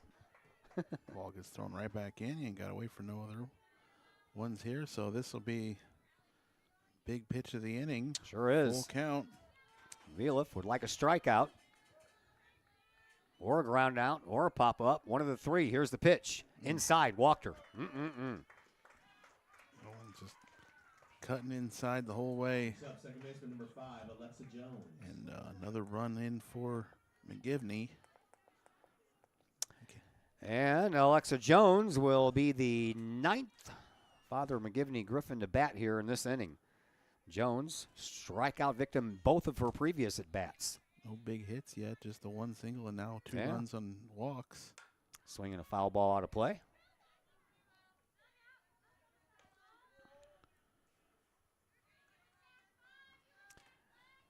And Alexa Jones digs back in from the right side, looking for something to hit here. Vila wants to get out of this inning with just the 3 runs given up. That one's high and outside, though. Ball 1, 1 ball, 1 strike to count. Only 1 hit in the inning. Couple of bases loaded walks. And you have 3 runs. Here's the next pitch. Swinging a foul ball back to the screen. So once again, Vila 1 strike away from getting out of this inning with damage done, but not as bad as it could be when you have the bases loaded and nobody out. And for as long as it's been, too. Yeah. This is like the 6th straight batter faced with the bases loaded. Vilas ready with the 1-2 pitch. Here it comes. That one's inside. Dimmick knocks it down, and all the runners have to stay put. Knocked it down initially, and then it kind of stayed up on her, and then she knocked it away from herself, had to go chasing it, but the runners aren't going. 2-2 the count. 2 outs. Bases loaded. Vila looking to get out of this inning with no further damage done. Here's the 2-2. Swing and a miss. She struck her out, and that's a nice job of working out of some trouble there by Allie Vila. But 3 runs do come across for the Griffins on just 1 base hit. 3 runners left on base in that inning, and we will now head to the bottom half of the 4th inning. And Collinsville with a little work to do now as they come to the plate trailing by 2 runs. 3-1. We will take a timeout and come back and tell you all about the home half of the 4th inning right after we take this timeout here on the Kahok Sports Network. Lakeside Roofing in Collinsville. Let the professionals at Lakeside Roofing protect your most important investment, your home or business. Have the elements taken a toll on your roof system? Notice a leaking roof? maybe it's time for a free roof inspection. Regular maintenance can extend the life of your roofing system by 10 years or more. Lakeside Roofing is your winning team for commercial and residential roofing systems. Lakeside All-Star professionals have installed, repaired, and maintained hundreds of roofs on both sides of the river. Call Lakeside Roofing today at 618-344-2800 in Collinsville or 314-241-5253 or online at lakesideroofing.com. Choose experience, choose Lakeside.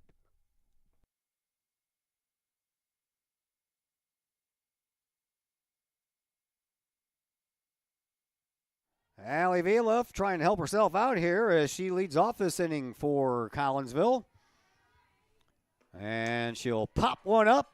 And on the move is the center fielder, Mensing, and it goes over her head and will roll to the wall. On her way to third base is Valiff, and that's how you want to answer a three-run inning. She's going to try to come in to score. Here's the throw. She is safe. How about an inside-the-park home run for Allie Valiff? She flew around those bases. By the time she got to third base, second baseman's only catching it out there in short center. So, yeah, keep on going, and it's a home run. Yeah. You will take that any chance you can get. The wind helps that one. Just carry. And Mincing had no chance to get up under that one.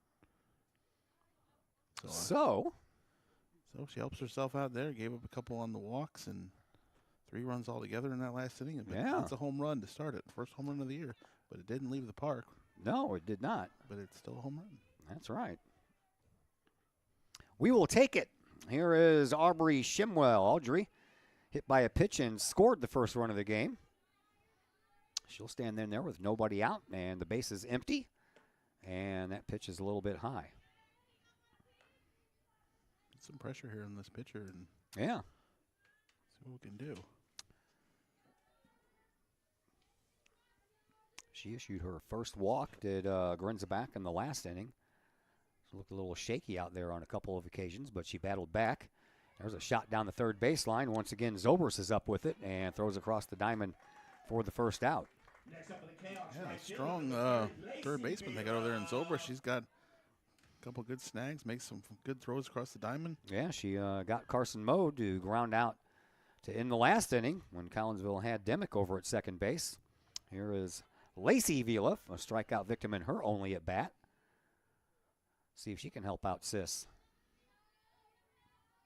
Grenzebach rocks and brings it home. Swing and a miss.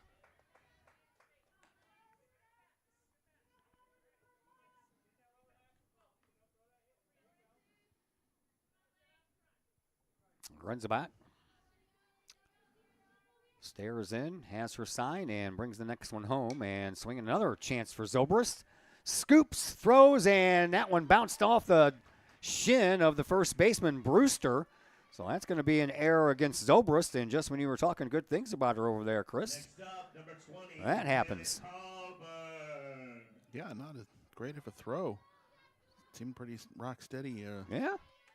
For our first two there, but it just doesn't go your way there. We'll take the air and get the runner on base. Well, I'll bring up Lily Parlberg, who was down in the bullpen warming up during that last half inning. See if she can get on base. That one's inside, and a throw. That guy's going to go to the outfield, but I don't think that Valiff knows that yet, so she just kind of stays at second base with another stolen base for Collinsville. That's their third stolen base of the day. Yeah, she missed that. It went ball rolled so far away. It was slow to pop up. I'd have been able to keep going to third there with more heads up running there, but we'll take it. Parlberg, by the way, the batter, had the RBI double in her only plate appearance. Got another RBI opportunity here. Grenzebach delivers, and that one's inside. Ball 1-1-1. Lacey Valiff reaches on an error, steals a base, tying run down at second. Grenzebach, she's ready to go. Here it is. That one's low. 2-1.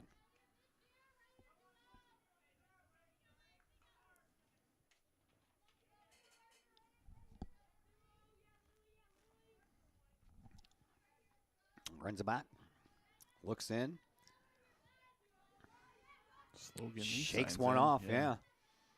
Still looking over there is the catcher. She stands there all stoic looking, doesn't she? And now Knowles Melanie is gonna Thomas come is out going and to call a talk us, timeout. Yeah. I don't know. Catcher was looking in so long there.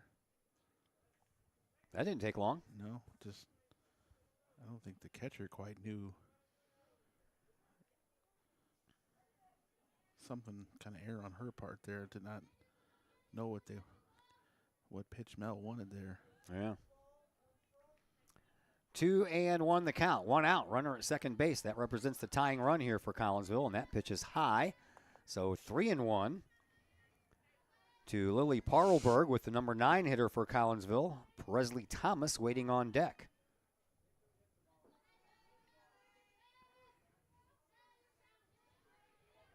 Parlberg would like something to hit here. Here comes the pitch. Strike called. Taken all the way there. What else are you looking for there? That was. I know. Could have been one to drive. At least put some contact on it there, but heading the count. It's going to wait for a different one. Full count to Lily Parlberg.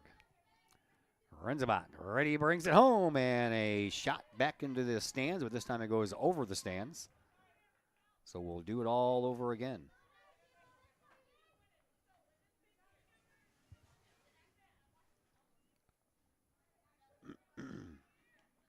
Renzabot back in the circle, looks in. Calavini gives her the sign, and here's the pitch. Strike 3 called to Parlberg. That was a little high and inside. Parlberg goes down looking for the second out of the inning. That's the 5th strikeout of the game for Grenzebach. And now it's going to be up to Presley Thomas. Been a strike all game, but I don't know what Parlberg could have done with that one. Just hope the umpire misses that one and you walk. But Thomas popped up to Grenzebach, her first time up. Looking for something to hit here. Faith Fairchild, the leadoff hitter for Collinsville, waits in the on-deck circle. As Grenzebach rocks and rolls, swinging a shot. That's a base hit. Parlberg is going to be coming around third, and a little bit of a misplay out there by Hassenstab. And Collinsville ties this thing up. Got to be sending her all the way, I would think. And it was aided by there as it kind of rolled up on Hassenstab, not straight into her glove. She would have had to come up firing anyway. And sorry, that was ties it up. Lacey Vielef who came around to score, not Parlberg. So Collinsville does indeed tie it up. And with 2 outs, back to the top of the order, and Faith Fairchild, who has grounded out twice here in this game, once to the third baseman, once to the shortstop. That ball gets away. And it didn't go very far, didn't go all the way back to the fence, but it went far enough for Presley Thomas to make her way down to second base. That is going to be a, pass ball? Wild pitch? What do you think? Pass ball. That says pass ball. Okay. Next pitch. There's another base hit. Oh, a nice backhand stab by the second baseman. Oh, by the shortstop, excuse me, Behrman. And she fires over to first base, but it pops out of the glove of Emma Brewster. And that allowed Thomas to score, and Collinsville regains the lead. Thought they might have got her by about a step. Seemed pretty close. Call goes Kahok's way. We'll take it. Yeah. That was a nice backhand by Behrman over at the shortstop. The throw was just kind of so arching towards first base. There's another steal attempt and a bluff throw by Calavini. I thought she scored. She didn't score. No. What game am I watching? So first and third with 2 outs, right? Yep, 2 outs. I got that part right. I don't know why I thought Thomas came all the way around to score. How do you take it off? How do you take the score off? Yeah, minus. Yeah, there you go. So we're still at 3-3 and 2 outs. Runners on the corners. And Keegan Edwards takes one high. Keegan had that leadoff triple, or not a leadoff triple, a 1-out triple in the first, and then got called looking at a third strike in the third. I'll see now Presley Thomas needs to score because I've already got it all colored in. we need a big hit here. Yeah. Drive her in. Umpire need to wipe off the plate here. 2-1 count. And here is the pitch. Swinging a slow roller. Behrman scoops it up and throws in time for the out. That's the way the inning comes to a close, so my scorebook is all messed up anyway. 3-3 as we head to the top of the 5th inning. And Collinsville came all the way back, though, and tied that thing up after giving 3 runs up in the last inning. We'll tell you all about the new inning as the 5th inning is due to head your way next on the Kahok Sports Network. First National Bank of Waterloo, with over 100 years serving the Metro East. Visit First National Bank of Waterloo at their Maryville and Collinsville locations, and now in Marissa, St. Laborie, and New Athens for all of your banking, mortgage, and lending needs with super low closing costs and low construction loan rates. When you need a loan, call the Collinsville team at First National Bank of Waterloo at 618-345-1121 or visit their Maryville or Collinsville locations or online at fnbwaterloo.bank. Visit First National Bank of Waterloo, member FDIC, equal housing lender. Mike's Automotive in Collinsville is a T3 certified tire dealer and so much more. Sure, Mike's Automotive has tires. They can also help with making sure your entire vehicle is road ready, from belts and hoses to preventative maintenance like oil changes and tire rotation. Plus a lot more than that. Mike's Automotive has 3 locations to choose from. Mike's Automotive in St. Louis and Millstadt, and Mike's Automotive in Collinsville at 1150 St. Louis Road, just blocks from the high school. Or call Mike's Automotive at 618-345-0611. Mike's Automotive in Collinsville. Back here at the Collinsville Sports Complex, Todd Duke and Chris Kettler along with you. All my stuff is dusty already, man. Happens in the spring. Come out here and all this dirt. And it's windy. Yep. Getting kicked up. It's all up in the air. It's all over everything. All right, here is Maddie Cavalini, excuse me. She walked and scored the first run of the game for Father McGivney last inning, which they scored 3 times. They batted all 9 girls in that inning. That one's high and outside all the way back to the fence. Somebody's got their camera up there. There's a bunch of stuff strapped to the back of that backstop, isn't there? Coach Flowers hooked up one of them, and the other one's by McGivney's camera. I think that ball almost hit where that camera's positioned at, right below us. That's why I don't like to have my cameras up against the fence on the backstop at these places, so I try to just go to places that have press boxes, which there's not a lot of in baseball or softball. Calavini has grounded out, walked and scored in this game. We're in the top of the 5th. Next pitch, inside. Or they don't want you in there. Yeah. Had that before, too. We won't mention any schools, though. Yep. Some of them are so small, it's like being in a closet.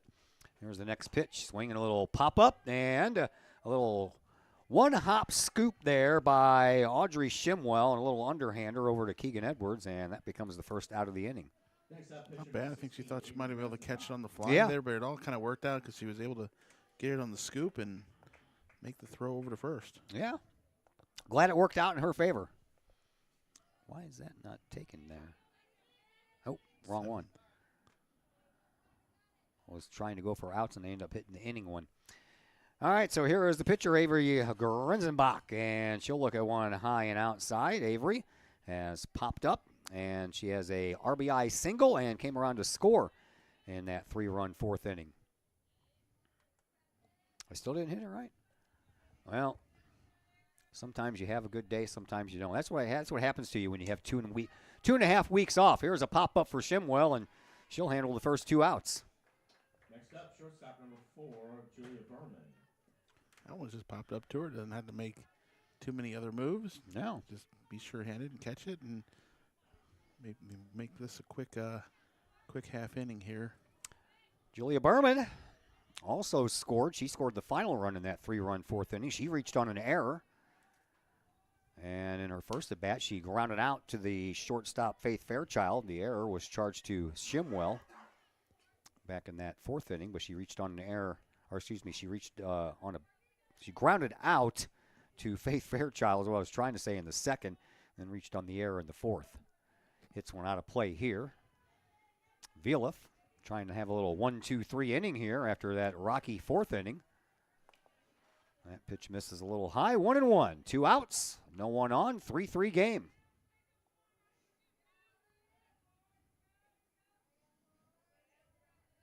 No JV game today. They'll get their first crack at it Thursday when Mascoutah comes to town. There's a swing and a miss by Behrman. So the JV girls are cheerleaders today. They're practicing earlier, and I think they're down here now cheering. Yep. Yeah.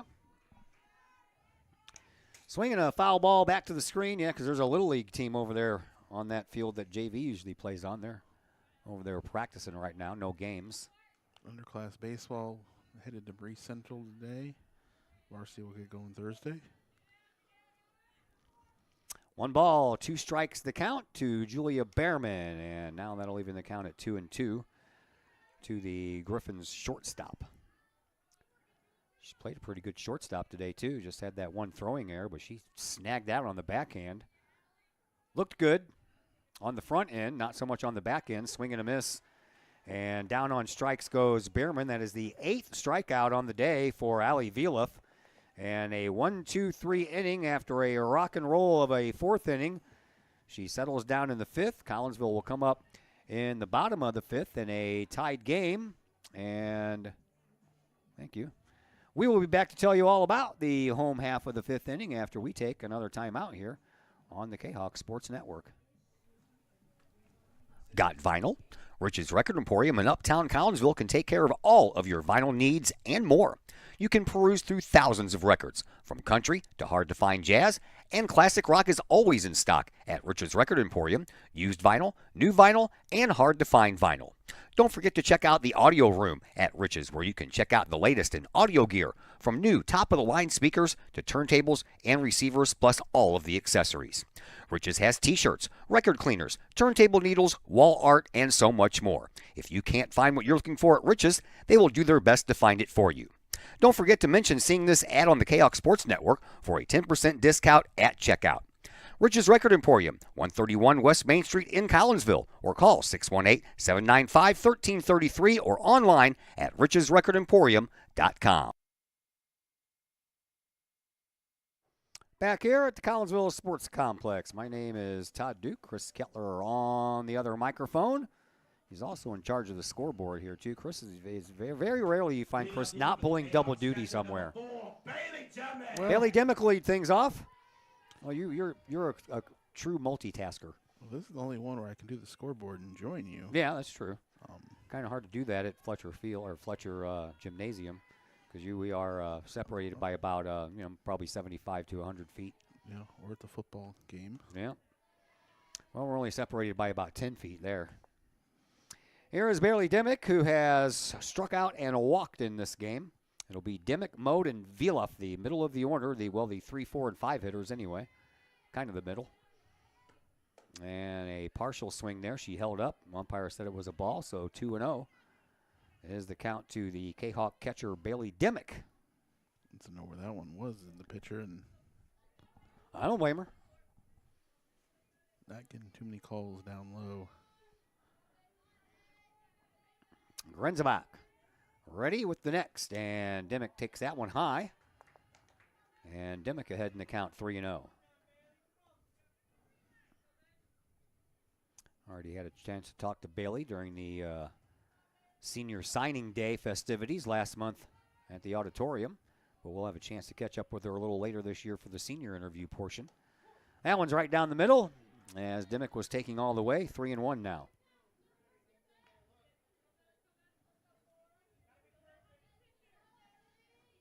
Grenzebach. She looks in, and now she's ready to go. Here's the 3-1 pitch to Dimmick. Swinging a high fly ball. On the move is the shortstop and the left fielder. Neither one of them could get there. Dimmick on her way to second, and she is in there safely with a double. Yeah, that was just one area. No, neither player's going to be able to get to it. Left fielder's got to come in too far. No man's land. Shortstop's got to back, and then she's going to be going over that lip of the infield into the outfield, and kind of that will throw you off even more. So 2 bases it ends up for Demick. Carson Mode with an RBI opportunity here. Mode is 0 for 2 on the afternoon with a strikeout and a ground out. She looks at that one inside for a called strike. Look at this college that Demick's going to. Where on earth is this thing? Holy cow. In Ohio. Jeez. 0-1 pitch forthcoming here from Garenzabach to Carson Mode. Nowhere, Ohio. And here's the pitch. And that's foul on a bunt attempt back to the screen. And leaving the count at 1-1, or excuse me, 0-2, excuse me. Yeah, I looked it up earlier when I was getting all my notes ready to go when I was going to do those interviews. That's what I said, too. Middle of nowhere, Ohio. Can't be close to Cleveland, Cincinnati, or Columbus? Nope. You're in the middle of nowhere. Here's the 0-2. Swing and a miss, and down on strikes goes Carson Mode. And that. Next up, pitcher number 8, Allie Villa. Well, she had that inside the park home run last time. Yeah, she did. See if she can't crank one here. 5 strikeouts on the afternoon for Grenzbach. Vielef is 1 for 2 on the afternoon. Grounded back to Grenzbach back in the second, and then had that inside the park home run in the fourth. Give Collinsville their second run. RBI opportunity here for Vielef. Here's the pitch, swing, and that's a base hit right past the shortstop, and Dimick is going to be waved around. It goes off of the ankle of Mensing out there in center field, and on her way to third, standing up. Well, she didn't probably need to slide again. And how about an inside the park home run followed up by a triple? Next up, Probably could be a double and an error. Audrey Shemwell. Zach Rosen will let me know if they score on Game Changer. That's what I'm going with. Going with triple? Triple. All right. Triple on that one. We'll go with it. Collinsville takes the lead. I was a little ahead of myself in that department last half inning, but at least this half inning, I'm right. And still, is there one out? One out. One out. I think Demick was coming in all the way there. Oh, but yeah. That just allowed Vielef to maybe get that extra base. There's center fielder Mensing. They going to do a good job of getting down to get that ball and let it roll off her foot. Who knows what kind of weird bounces that is capable out in there in that outfield as the grass is not growing in many Yeah, it's a spots. little clumpy, isn't it? There's a swing and a foul ball back to the screen from Audrey Shimwell. Shimwell was hit by a pitch and scored the first run of this game back in the second inning. And then when Collinsville had their two-run fourth inning, she grounded out right in between. Vielof's inside the park home run, and Lacey Vielof's reaching on an error. Lacey is on deck. Right now it's up to Shimwell. She's got a runner just 60 feet away. She goes around to bunt and bunts it into the backstop. And she is in an 0-2 hole is Audrey Shimwell. That ball just went straight up and hit off of that overhang of that backstop it does. Yeah, that little slanted overhang came straight back down. Allie Vieloff is at third base. One away. Collinsville retakes the lead. They lead 4-3. Here's the pitch to Shimwell. High and outside. Ball 1-2.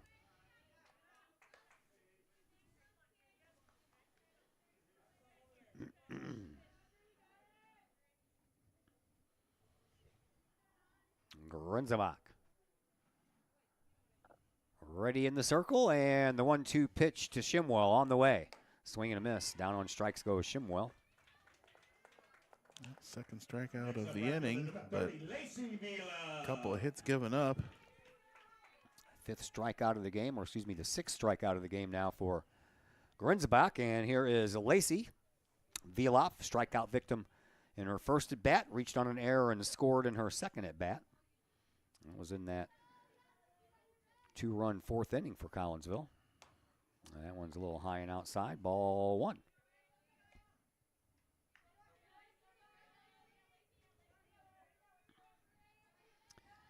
Collinsville retakes the lead, so they have the lead back.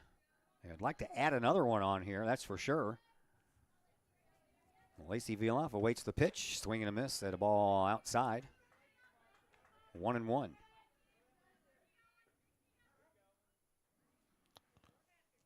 Pitcher asked and catcher asked for the plate to be dusted off here. So the pitcher can see it, right? Yeah, it seems like it was her request. 1-1 the count to Lacey Vieloff, the freshman for Collinsville. Here's the pitch. That one's a called strike on the inside corner.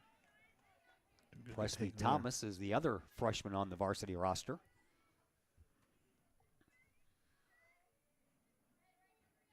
Too good to take there. You know it's going to be a strike. You got to find a way to put bat on that one. JV roster has 5 freshmen. I count that right? 1, 2, 3, 4, 5, 6, 7.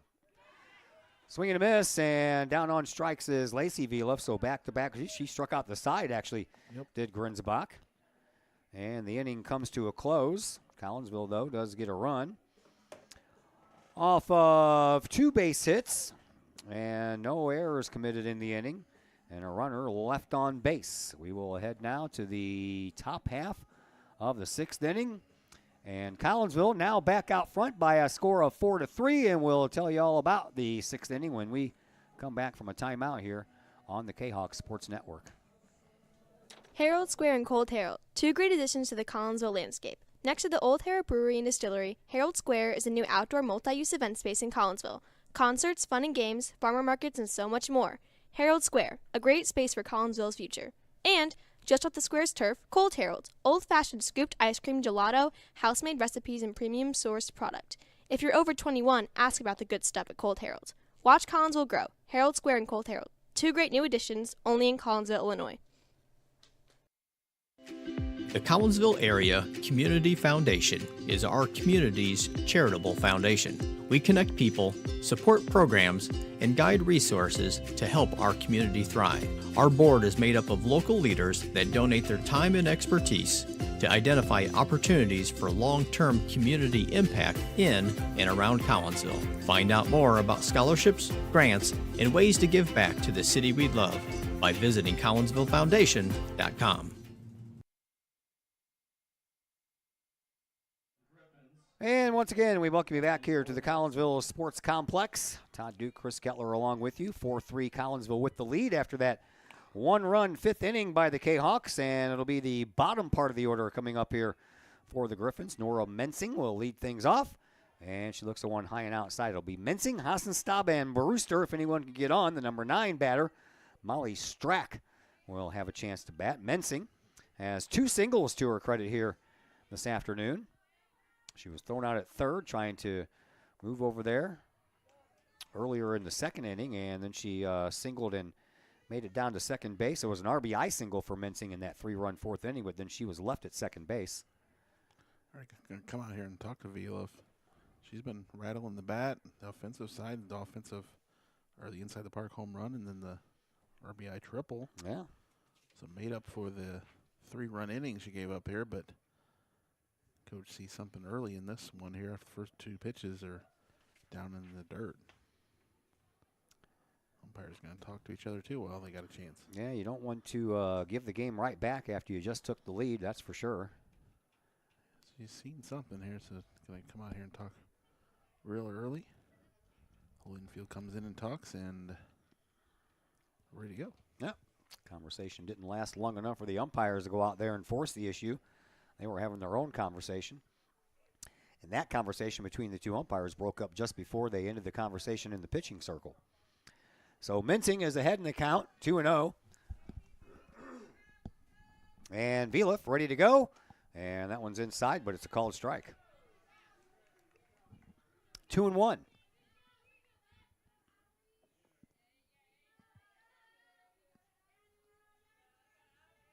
6, 7, and 8 hitters here in this 6th inning.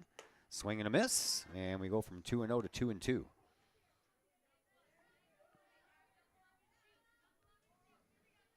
Hassenstab, the on-deck batter, has walked both of her plate appearances. So technically she is not had an at-bat. Ooh. I've seen that called a strike a couple of times today. Inside, though, umpire says 3-2 the count.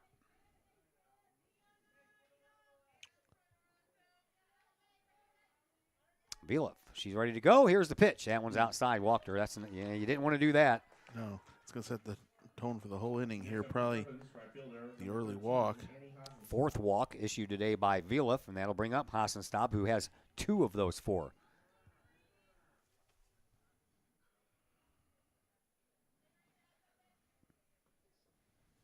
So Viliff has her work cut out for you. How about a double play ball? Swinging a foul ball back to the backstop.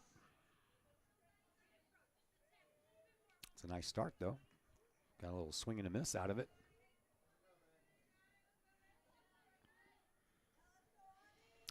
Viliff walks back up to the rubber. And here's the pitch. Swing and a miss. Pops out of the glove of Demick, but Mensing didn't go anywhere.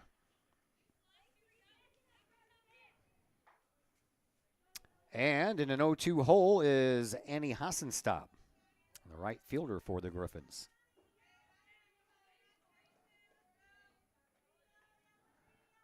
Viliff, she's ready. Outside and high.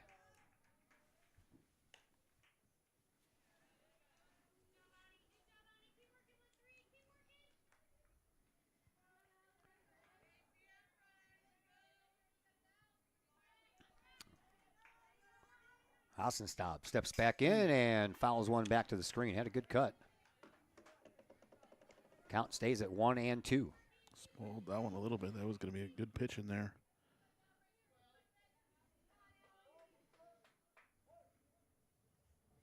Viliff all ready to go with the 1-2 pitch. Here it comes. That one's inside. Ball 2, 2-2. Is it 2-2 or 3-2? 2-2. Okay. Oh, what's going on with this? You're having as much trouble with your little remote control there as I'm having with my computer. It's going crazy on me. Yeah. Viliff is ready. Swinging a foul ball out of play. That'll keep the count at 2-2. It said 250 strikes. Okay. I mean, it usually just says, 1, 2, 3. It said 250. Viliff would like to get a strikeout here or a double play, one of the two.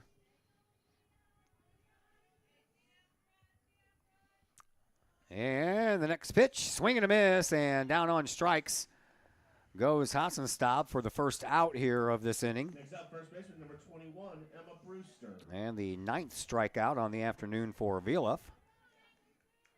And here is Emma Brewster, who has one of those. She was also hit by a pitch. That was back in the 3rd. Got caught looking at the 3rd strike back in the 4th. 9 strikeouts. Yeah. Pretty good day so far. Yeah, 9 strikeouts as the pitcher and an inside the park home run and an RBI triple. 2 runs batted in on the day. It's not a bad afternoon, I don't think. Needs to get 5 more outs here, and you can call this a win. Yeah. Pitch on the way. Swing and a miss. Took a little off. Kind of fooled Emma Brewster there.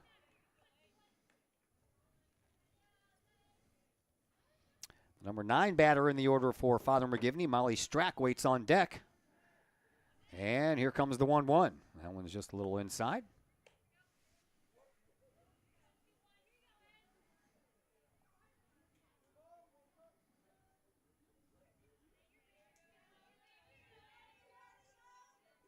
Viliff ready to go. And the 2-1 pitch. Swing and a miss again by Brewster. Looking for that 10th strikeout right here. Yep. I was just counting to make sure I was on my strikeouts here. 2-2 pitch from Viliff on the way. And that one's right down the middle, called strike 3. And there is strikeout number 10 on the afternoon for Allie Viliff. And that'll bring up Molly Strack, who has 2 of those 10. She struck out in the 3rd and struck out in the 4th. Could use 1 more of those, maybe. I don't care. Just get the out. Ground out, pop up, pitch inside. Am I slacking on my duties over here? So you're doing double scoreboard duty. I don't know. I just did it real quick. Yep. Want to know the count to Strack. Top of the order, Morgan Zobrist waits on deck. Vielif would like to leave her to lead off the 7th inning. Here's the pitch, and that one's inside as well. Got to refocus and refine that strike zone. Yeah, you'd like to leave the top of the order to lead off the 7th and hopefully final inning here. You don't want to bring this back around with 2 runners on. No, you do not. Here's the pitch. That's high. Got some work to do now with it being Yep. 3-0. Molly Strack is like, you know what? I've already struck out twice. I'm just not going to swing at anything you throw. Of course, all 3 have been out of the strike zone, so good eye by her. A good chance she might take the next 2. Yep. Strike called on the inside corner. That'll make her think about it a little more. 3-1 the count to the Griffins left fielder, Molly Strack, who's had some adventures out there in left field today as well. Bielef ready to go, and that one is well behind and back to the fence, and doesn't matter to throw down to second base. There was a walk. She's going to force her down there anyway. Next up, third baseman, number 8. Yeah, catchers probably just hold that one, stay true. Don't risk any wild throws or anything exactly. that might move the runners up there. There's no point in throwing that one on ball 4. All right, so the tying run is down at second base. Back to the top of the order, Morgan Zobrist, who has walked, struck out, and grounded out here today. That was the 5th walk issued by Vielif today to go along with her 10 strikeouts. Here's the pitch, and that one's inside as well. Nice stop by Dimick. Calm down.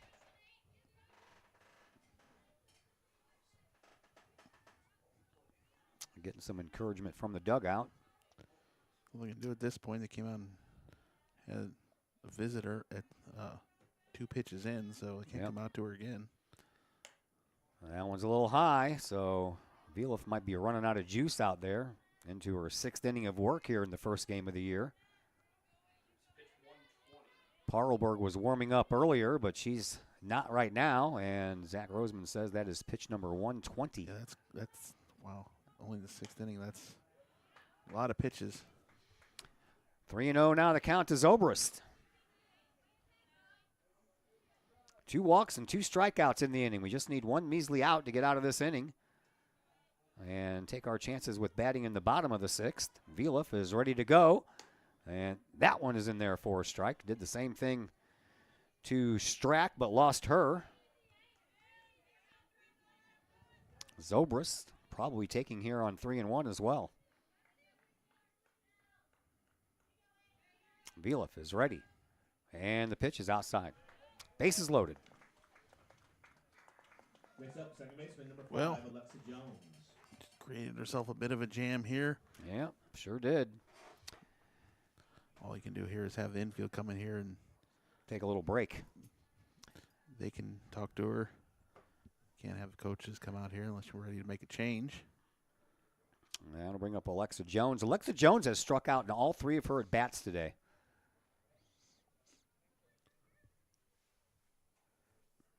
You don't want to strike out 4 times. That's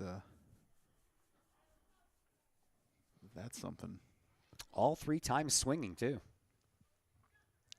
Then you'd like to make some contact here. And well, we only need 1 out, so they can tag any bag. That'll do the trick. Shortstop and second play a little bit deeper, but they're in on the corners at first and third. Vielif needs an out here. Here's the pitch. Swinging a foul ball that stays at home plate. So Alexa Jones up there swinging, trying to make something happen. Vielif is ready to go with the bases juiced here, and that one is just a little high. Ball 1, 1-1.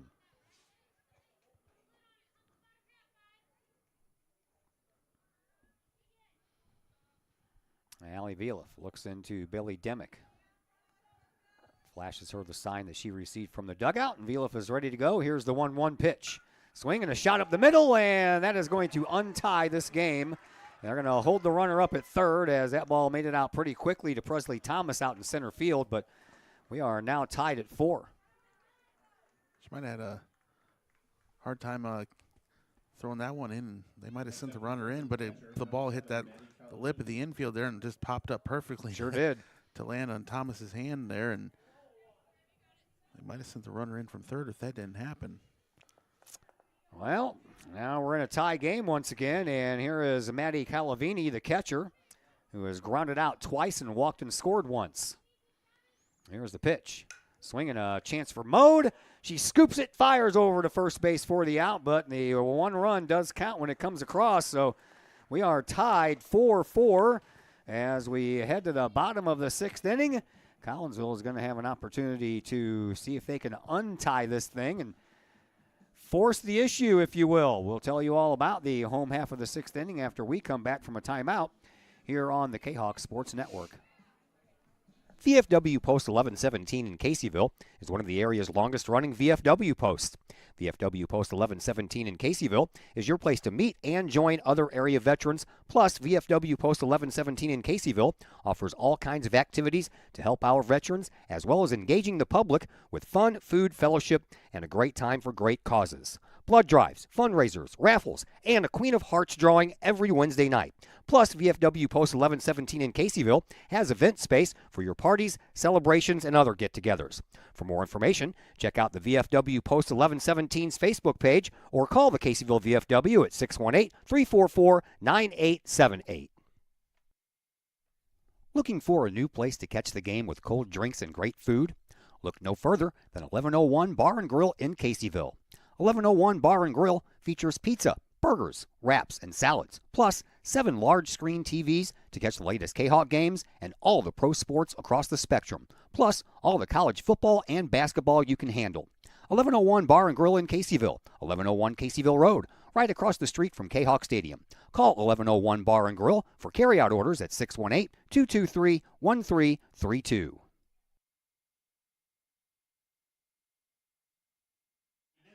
It's the 8, 9, and 1 hitters here for Collinsville in the home half of the 6th inning. A tied game, 4-4. And your 8 hitter is Lily Parlberg, who has knocked in a run with a double. That was back in the 2nd. Last at bat, she struck out, got caught looking at a 3rd strike, and she swings through the first offering here from Grenzebach.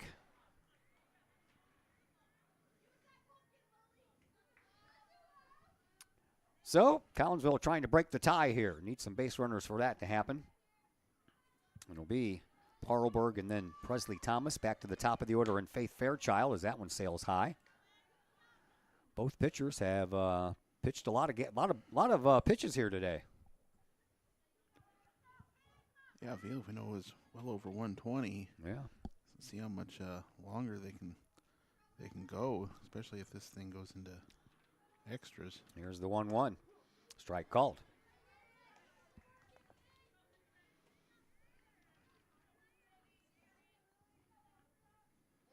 It's been some long counts and a few walks on each side. Yeah. Grenzebach ready. That's a called strike 3, and Parlberg gets caught looking for the 2nd straight at bat, and that's how the bottom of the 6th starts off. Lots of late movement on that one. Really ate up Parlberg there. Yeah. And to the last batter in the order, Presley Thomas. Singled. An RBI single in her last at bat. Popped up to the pitcher in her first at bat, and she pulls the bat away, takes the ball in. Joe's bunt here, and get a bunt down here. Maybe use some speed to get on the base, on first base. Yeah. Next one is inside, down to the ankles.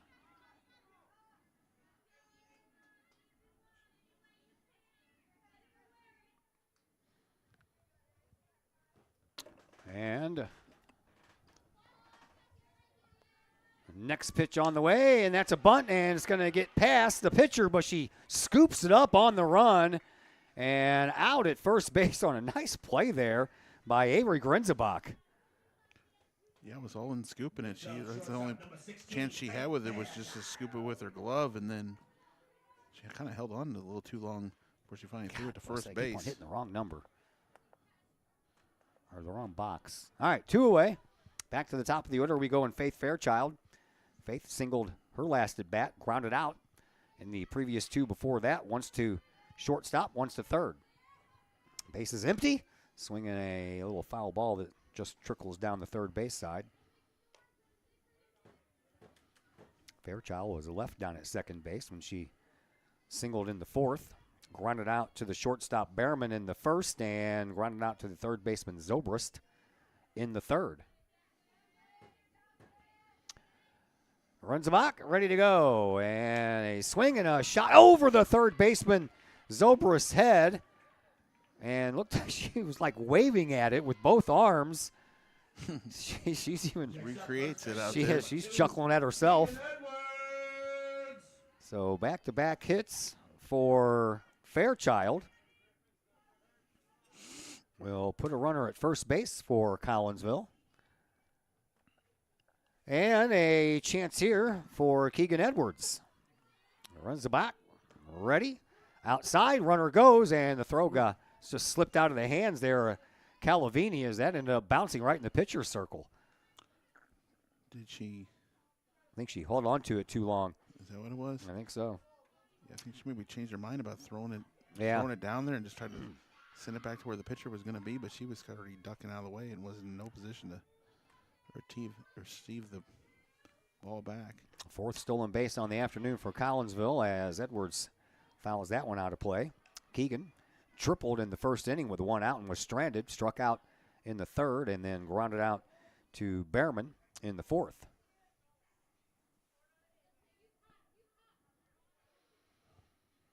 Grunzebach ready to go. Inside, called strike 3, and that one just kind of fooled Keegan Edwards, so she goes down looking for the third out of the inning, and Collinsville will strand another runner. That's a 7th strikeout on the afternoon for Grunzebach, and we now head to the 7th inning, and we are still tied 4-4 as we go to the top of the 7th inning, which we'll tell you all about when we come back from a timeout here on the Kahok Sports Network. Lori Billy is running for the Unit 10 School Board and would greatly appreciate your support. Lori was born and raised in Collinsville and graduated from Collinsville High School in 1986. She graduated from SIUE with a bachelor's in education and taught in the Collinsville School District her entire 33-year career. She also coached basketball for 30 years at the elementary level and then as the JV coach and eventually the head varsity coach for the girls team. Lori bleeds purple and believes that this district is one of the best and truly the heart of the community. She has an excellent understanding of the district, not only at the classroom level, but as a taxpayer, and understands the importance of vigilance in spending and fiscal responsibility as it affects all of our community. Lori wants our students to have the best education and experiences possible, our staff to know that they are supported and valued, and our community to grow and benefit from a forward-thinking and moving district. Election Day is April 1st, with early voting starting in mid-February. Please cast your vote for Lori Billy, and go Kahawks! Back here at the Collinsville Sports Complex, Todd Duke and Chris Kettler along for the ride. It's a long game, that's for sure, as these two teams are locked in a 4-4 battle.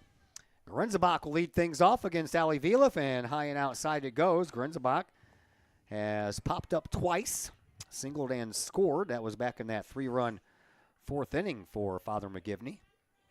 And Vielef delivers another one, and that one is low, I guess. Grenzebach, Behrman, and Mincing here, the middle of the order for Father McGivney. Sun is going down, down, down out to the west.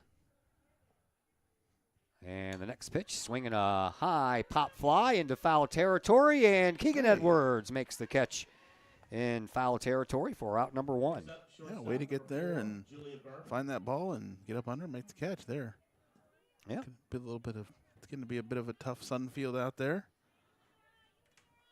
That building creates some odd shadows. Yeah, it does, that's for sure. Left field is the only part of the field completely in the shadows, but it does have some weirdness to the infield also. Yeah. Well, she got the light standard out there that brings a little bit of a shadow through the middle of the infield, right behind the pitcher circle. Here is Julia Behrman. Behrman reached on an error and scored in that 3-run fourth inning. That was sandwiched in between a strikeout and a ground out. Pitch on the way. High. Ball 2. We do not need to help anybody out here, that's for sure.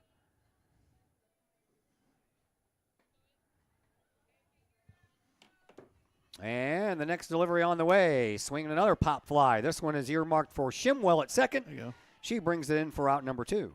So 2 infield pop-ups, 1 in fair territory and 1 in foul territory. And quickly there are 2 away. Shimwell had one like that earlier. Held her position there, made the catch.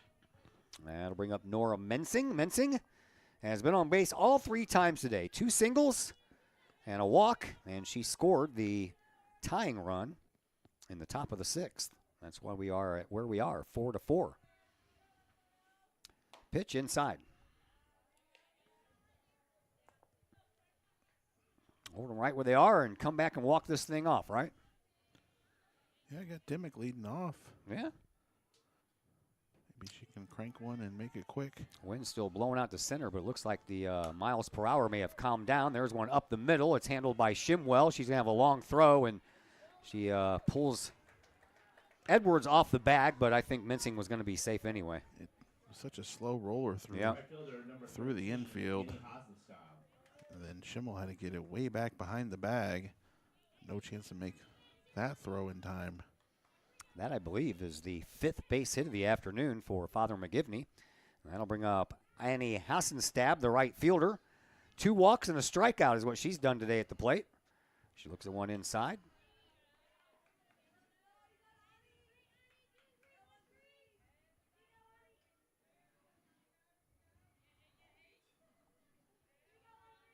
Viloff back into the circle, ready with the 1-0, and it's going to get away from Demick, but not far enough for Mensing to do anything. So 2-0.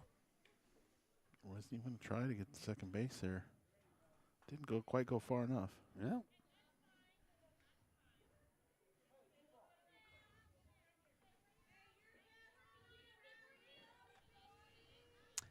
Viloff is ready with the 2-0 pitch. Here it comes. And another high inside one. Walked this girl twice already. Yep. Now falls behind 3-0.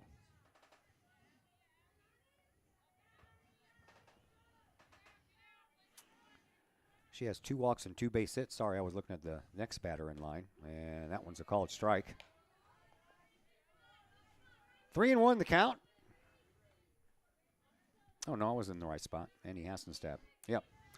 Walked in the 2nd, walked in the 4th, and struck out in the 6th. 3-1 count in her favor, though. Here's a pitch, swinging right into the glove of Keegan Edwards. And the line out will end the inning, and they'll strand another runner on base. That is the 9th base runner stranded here this afternoon by Father McGivney. So we go to the bottom of the 7th. Collinsville would love to walk it off here, and we'll be back to see if that will happen when we come back from a timeout here on the Kahok Sports Network.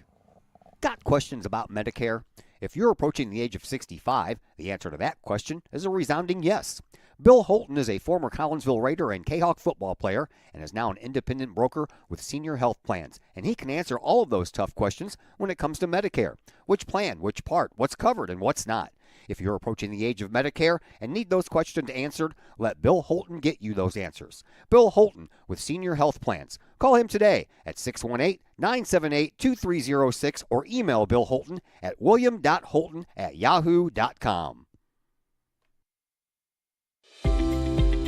We love to have you come work for the City of Collinsville. We have many positions available, from seasonal jobs to full-time opportunities in many of our departments. From police and fire to Gateway Center, Parks and Recreation, and City Hall. Our employees enjoy great benefits like comprehensive medical plans, paid time off, tuition reimbursement, and more. Visit the city's website, collinsvilleil.org, to apply and learn more about working for the City of Collinsville. Bailey Dimick leads things off here in the bottom half of the 7th for Collinsville. Kahawks looking for a little walk-off fun here today. Dimick has struck out, walked, and doubled and scored. Looking for something to drive here against Avery Grenzenbach. Here's the next pitch, and that one's inside. Dimick had to spin out of the way of that one. 2-0. Yeah, well, they've been real careful with Dimick. All her other at-bats. Middle of the order here for Collinsville. The 3, 4, and 5 batters, Dimick, Mode, and Ali Vilef. Next pitch to Dimick. Swing and a miss. She swung at ball 3 outside. But sometimes the way these umpires been calling the game, you have to protect. Yeah, and some of these pitches from Grensbach has had some late movement, so it could maybe swing back in there. So Dimick's trying to make something happen. Grensbach pitches outside, 3-1. If you're not going to do it with the long ball, you need a base runner to have a chance to walk it off. So Collinsville would definitely take the walk.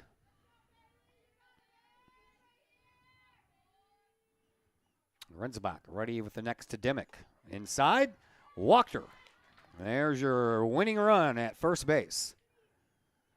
Third baseman, number 18, Carson. That's what you need here, and we'll see if Elks will press the issue here. Maybe send Dimick stealing here early, one of these first pitches, and try to move her into scoring position here with nobody out. Yeah. That is only the second walk issue today by Grenzebach. There's a swing and a miss by Mode. Dimick down to second base. She's in there safely. One of the better throws down to second base from the catcher, Calavini, but shortstop catches it out in front of the bag, and Mode has already swooped on, or Dimick has already swooped on by.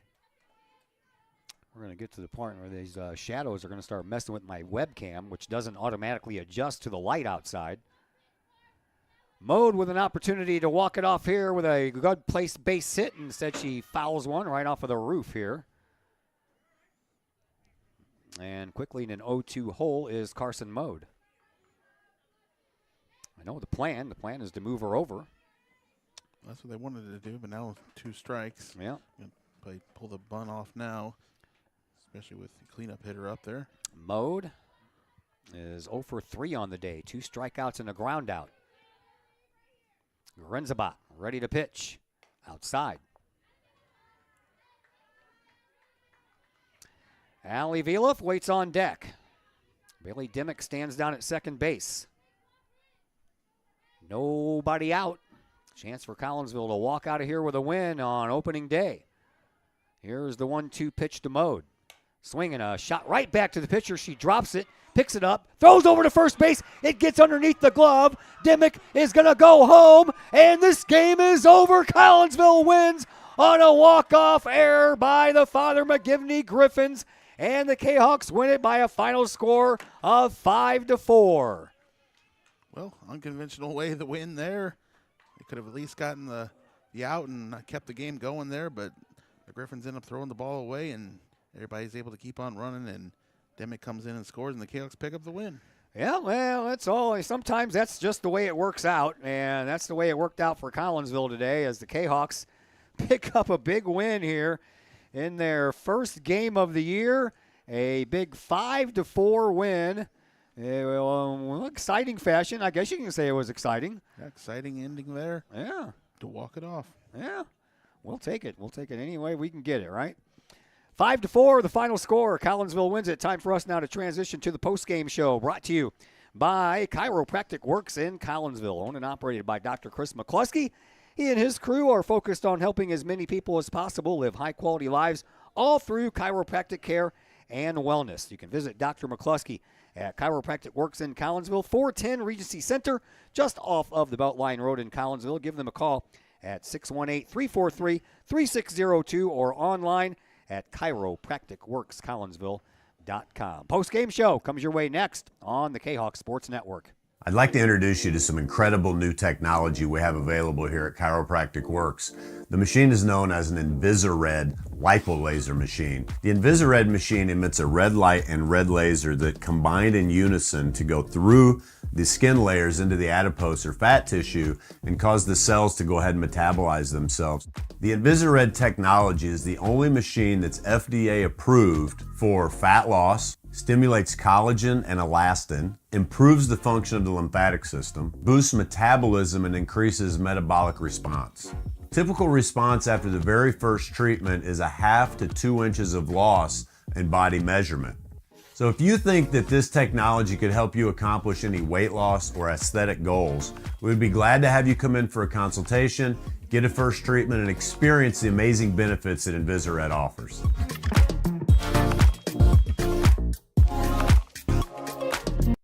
Celebrate the life of your loved one should be as special as the person they represent. That's why you will always find the staff at Her Funeral Home in Collinsville ready to go the extra mile to meet the needs of you and your family during those times.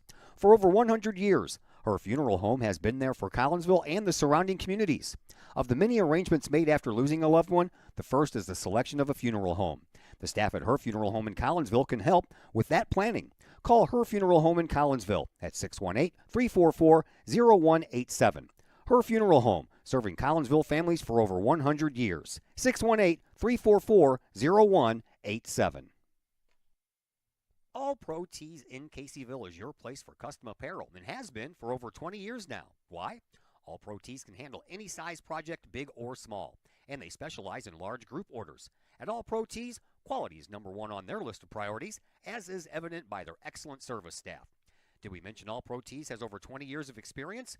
They can even help with fundraisers and event merchandising for your group. And of course, All Pro Tees is your destination for everything Collinsville Kahawks. So for all of your apparel needs, for civic groups, sports teams, business outings, or even a family reunion, your apparel needs stop at All Pro Tees.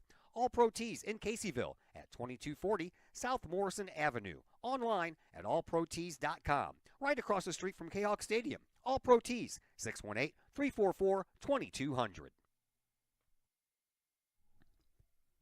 Collinsville Barbecue Supply, home of Code 3 Spices, is first responder owned by proud Kahok alums.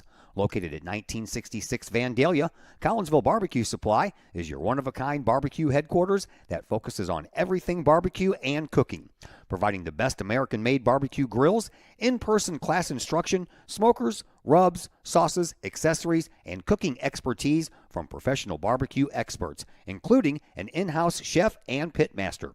Code 3 Spices provides award-winning sauces and rubs that supports our nation's first responder and military organizations that focus on the fallen, suicide prevention, and PTSD awareness. Stop on by, see the guys at Collinsville Barbecue Supply for all of your cooking and grilling needs. Collinsville Barbecue Supply, home of the 4-time world champion Patriot Sauce. Learn more about their products and mission in giving back to those who serve at collinsvillebarbecue.com or call 618-855-8855. Financial investments are very important, but so are the investments of time, patience, and encouragement our young athletes receive from their coaches, teachers, and mentors. Jason Regg, your Benjamin F. Edwards financial advisor, understands this. That's why Jason Regg is a proud supporter of your Collinsville Kahawks and the Kahok Sports Network, as well as the Kahok Educator of the Month Award. For all of your investment needs, see financial advisor and investment vice president Jason Regg at the Benjamin F. Edwards office in Collinsville, located at 1008 Vandalia Street, or call Jason Regg at 618-223-5215 or visit benjaminfedwards.com. Benjamin F. Edwards, member SIPC. I'd like to introduce you to some incredible new technology we have available here at Chiropractic Works. The machine is known as an Invisared lipolaser machine. The Invisared machine emits a red light and red laser that combine in unison to go through the skin layers into the adipose or fat tissue and cause the cells to go ahead and metabolize themselves. The Invisared technology is the only machine that's FDA approved for fat loss, stimulates collagen and elastin, improves the function of the lymphatic system, boosts metabolism, and increases metabolic response. Typical response after the very first treatment is 1/2 to 2 inches of loss in body measurement. So if you think that this technology could help you accomplish any weight loss or aesthetic goals, we would be glad to have you come in for a consultation, get a first treatment, and experience the amazing benefits that Invisared offers.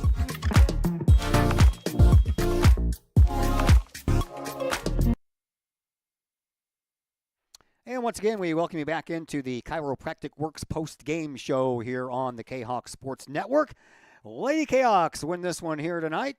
5-4, the final score, and to go all the way down to the bottom of the 7th inning before we get a walk-off and a run scored by Bailey Dimmick on the error.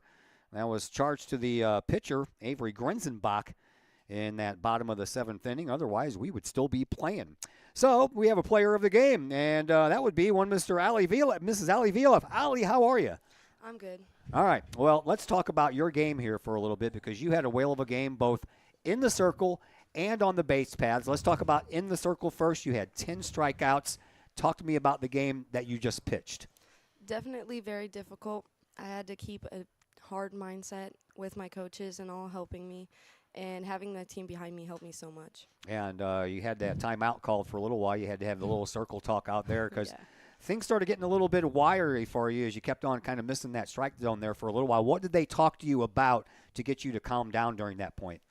Making sure just to take a deep breath there behind me and just get out of my head, just stay. You were in your own head? Oh, yeah. How does that work? Definitely just stressing myself out a lot, just getting in my head, just trying to push myself too hard. Sometimes I just need to breathe. Yeah, when I said that earlier during the game, too, I'm like, looks like she could probably just use a timeout just to, walk around behind the circle for a minute, just regather herself. So was it something like that? Oh, yeah, definitely. You don't get time to do that, though, during a game, do you? No. No. All right, let's talk to me about your day at the plate, man. How about an inside-the-park home run and an RBI triple? I mean, that's pretty good stuff right there. Yeah. I definitely trying to change things that happened last season. I've been putting in the work off season, trying to just better myself and try to just hit the ball at least. Yeah. That's all. All right, walk me through the inside the park home run. You just weren't going to stop going around those bases, were you? Oh, no. No? Yeah, I got really excited there. I was really excited about that. I was proud of myself for that. Yeah, and then the next at bat, you got a RBI triple too. So a couple of pretty good hits there. And you're doing this as a sophomore. Last year you were a freshman, and you got thrown into the mix of things here, trying to be the backup to Marissa Thomas in the circle, and then you got yourself some experience in bats as well. How much did what happened to you as a freshman last year and getting thrown into all kinds of situations, not as a JVer, but as a varsity player, help you coming into this year? Definitely got me prepared for just future references and future playing, and I'm just really excited to get that opportunity to be able to play varsity as a freshman, and it's really got, mentally has helped me, and physically I've been way better. Yeah, and now you get to kind of mentor your little sister, right? Because she gets to go through it as a freshman as well. Yeah, she was very nervous today. I was just trying to help her there. Yeah. Nice game. Thank you for the visit. We appreciate it. We'll see you later. Thank you. All right, that is Ali Vila. She had a grand job pitching, 10 strikeouts in the circle, and again, an inside-the-park home run and a triple. You can just set that down there, dear. And we thank her for the visit. All right, so Collinsville wins this one here tonight in walk-off fashion. Kahawks score 5 runs on 8 hits. They commit 1 error, and they left 3 base runners on. Father McGivney, 4 runs on 5 hits. They committed 1 error, and they left a whopping 9 base runners on base. And, of course, Ali Vila, if we told you about her, had the inside-the-park home run and an RBI triple, so she accounted for 2 of the 5 runs there for Collinsville. Bailey Dimmick had a double and came around and scored in the 5th inning. Other than that, she had a couple of walks and scored the winning run in this one. Collinsville ended up with 5 stolen bases on the afternoon as well. So that's going to do it for us here tonight. Big thank you to Coach Flowers joining me in the pregame show. And again, a big thank you to Ali Vila joining me in the postgame show. And as usual, big thank you to Chris Kettler joining me in the during the whole game, as a matter of fact. All right, that's going to do it for us. We're back at you tomorrow. We're on soccer duty tomorrow. Got a little game for you at Kahok Stadium as the Lady Kahok soccer team gets ready to open up their season, and they will do so against Granite City. We should be on the air sometime around a little after 6 o'clock. Game is scheduled for 6:30. So until then, my name is Todd Duke, and everyone have yourselves a fantastic rest of your Monday.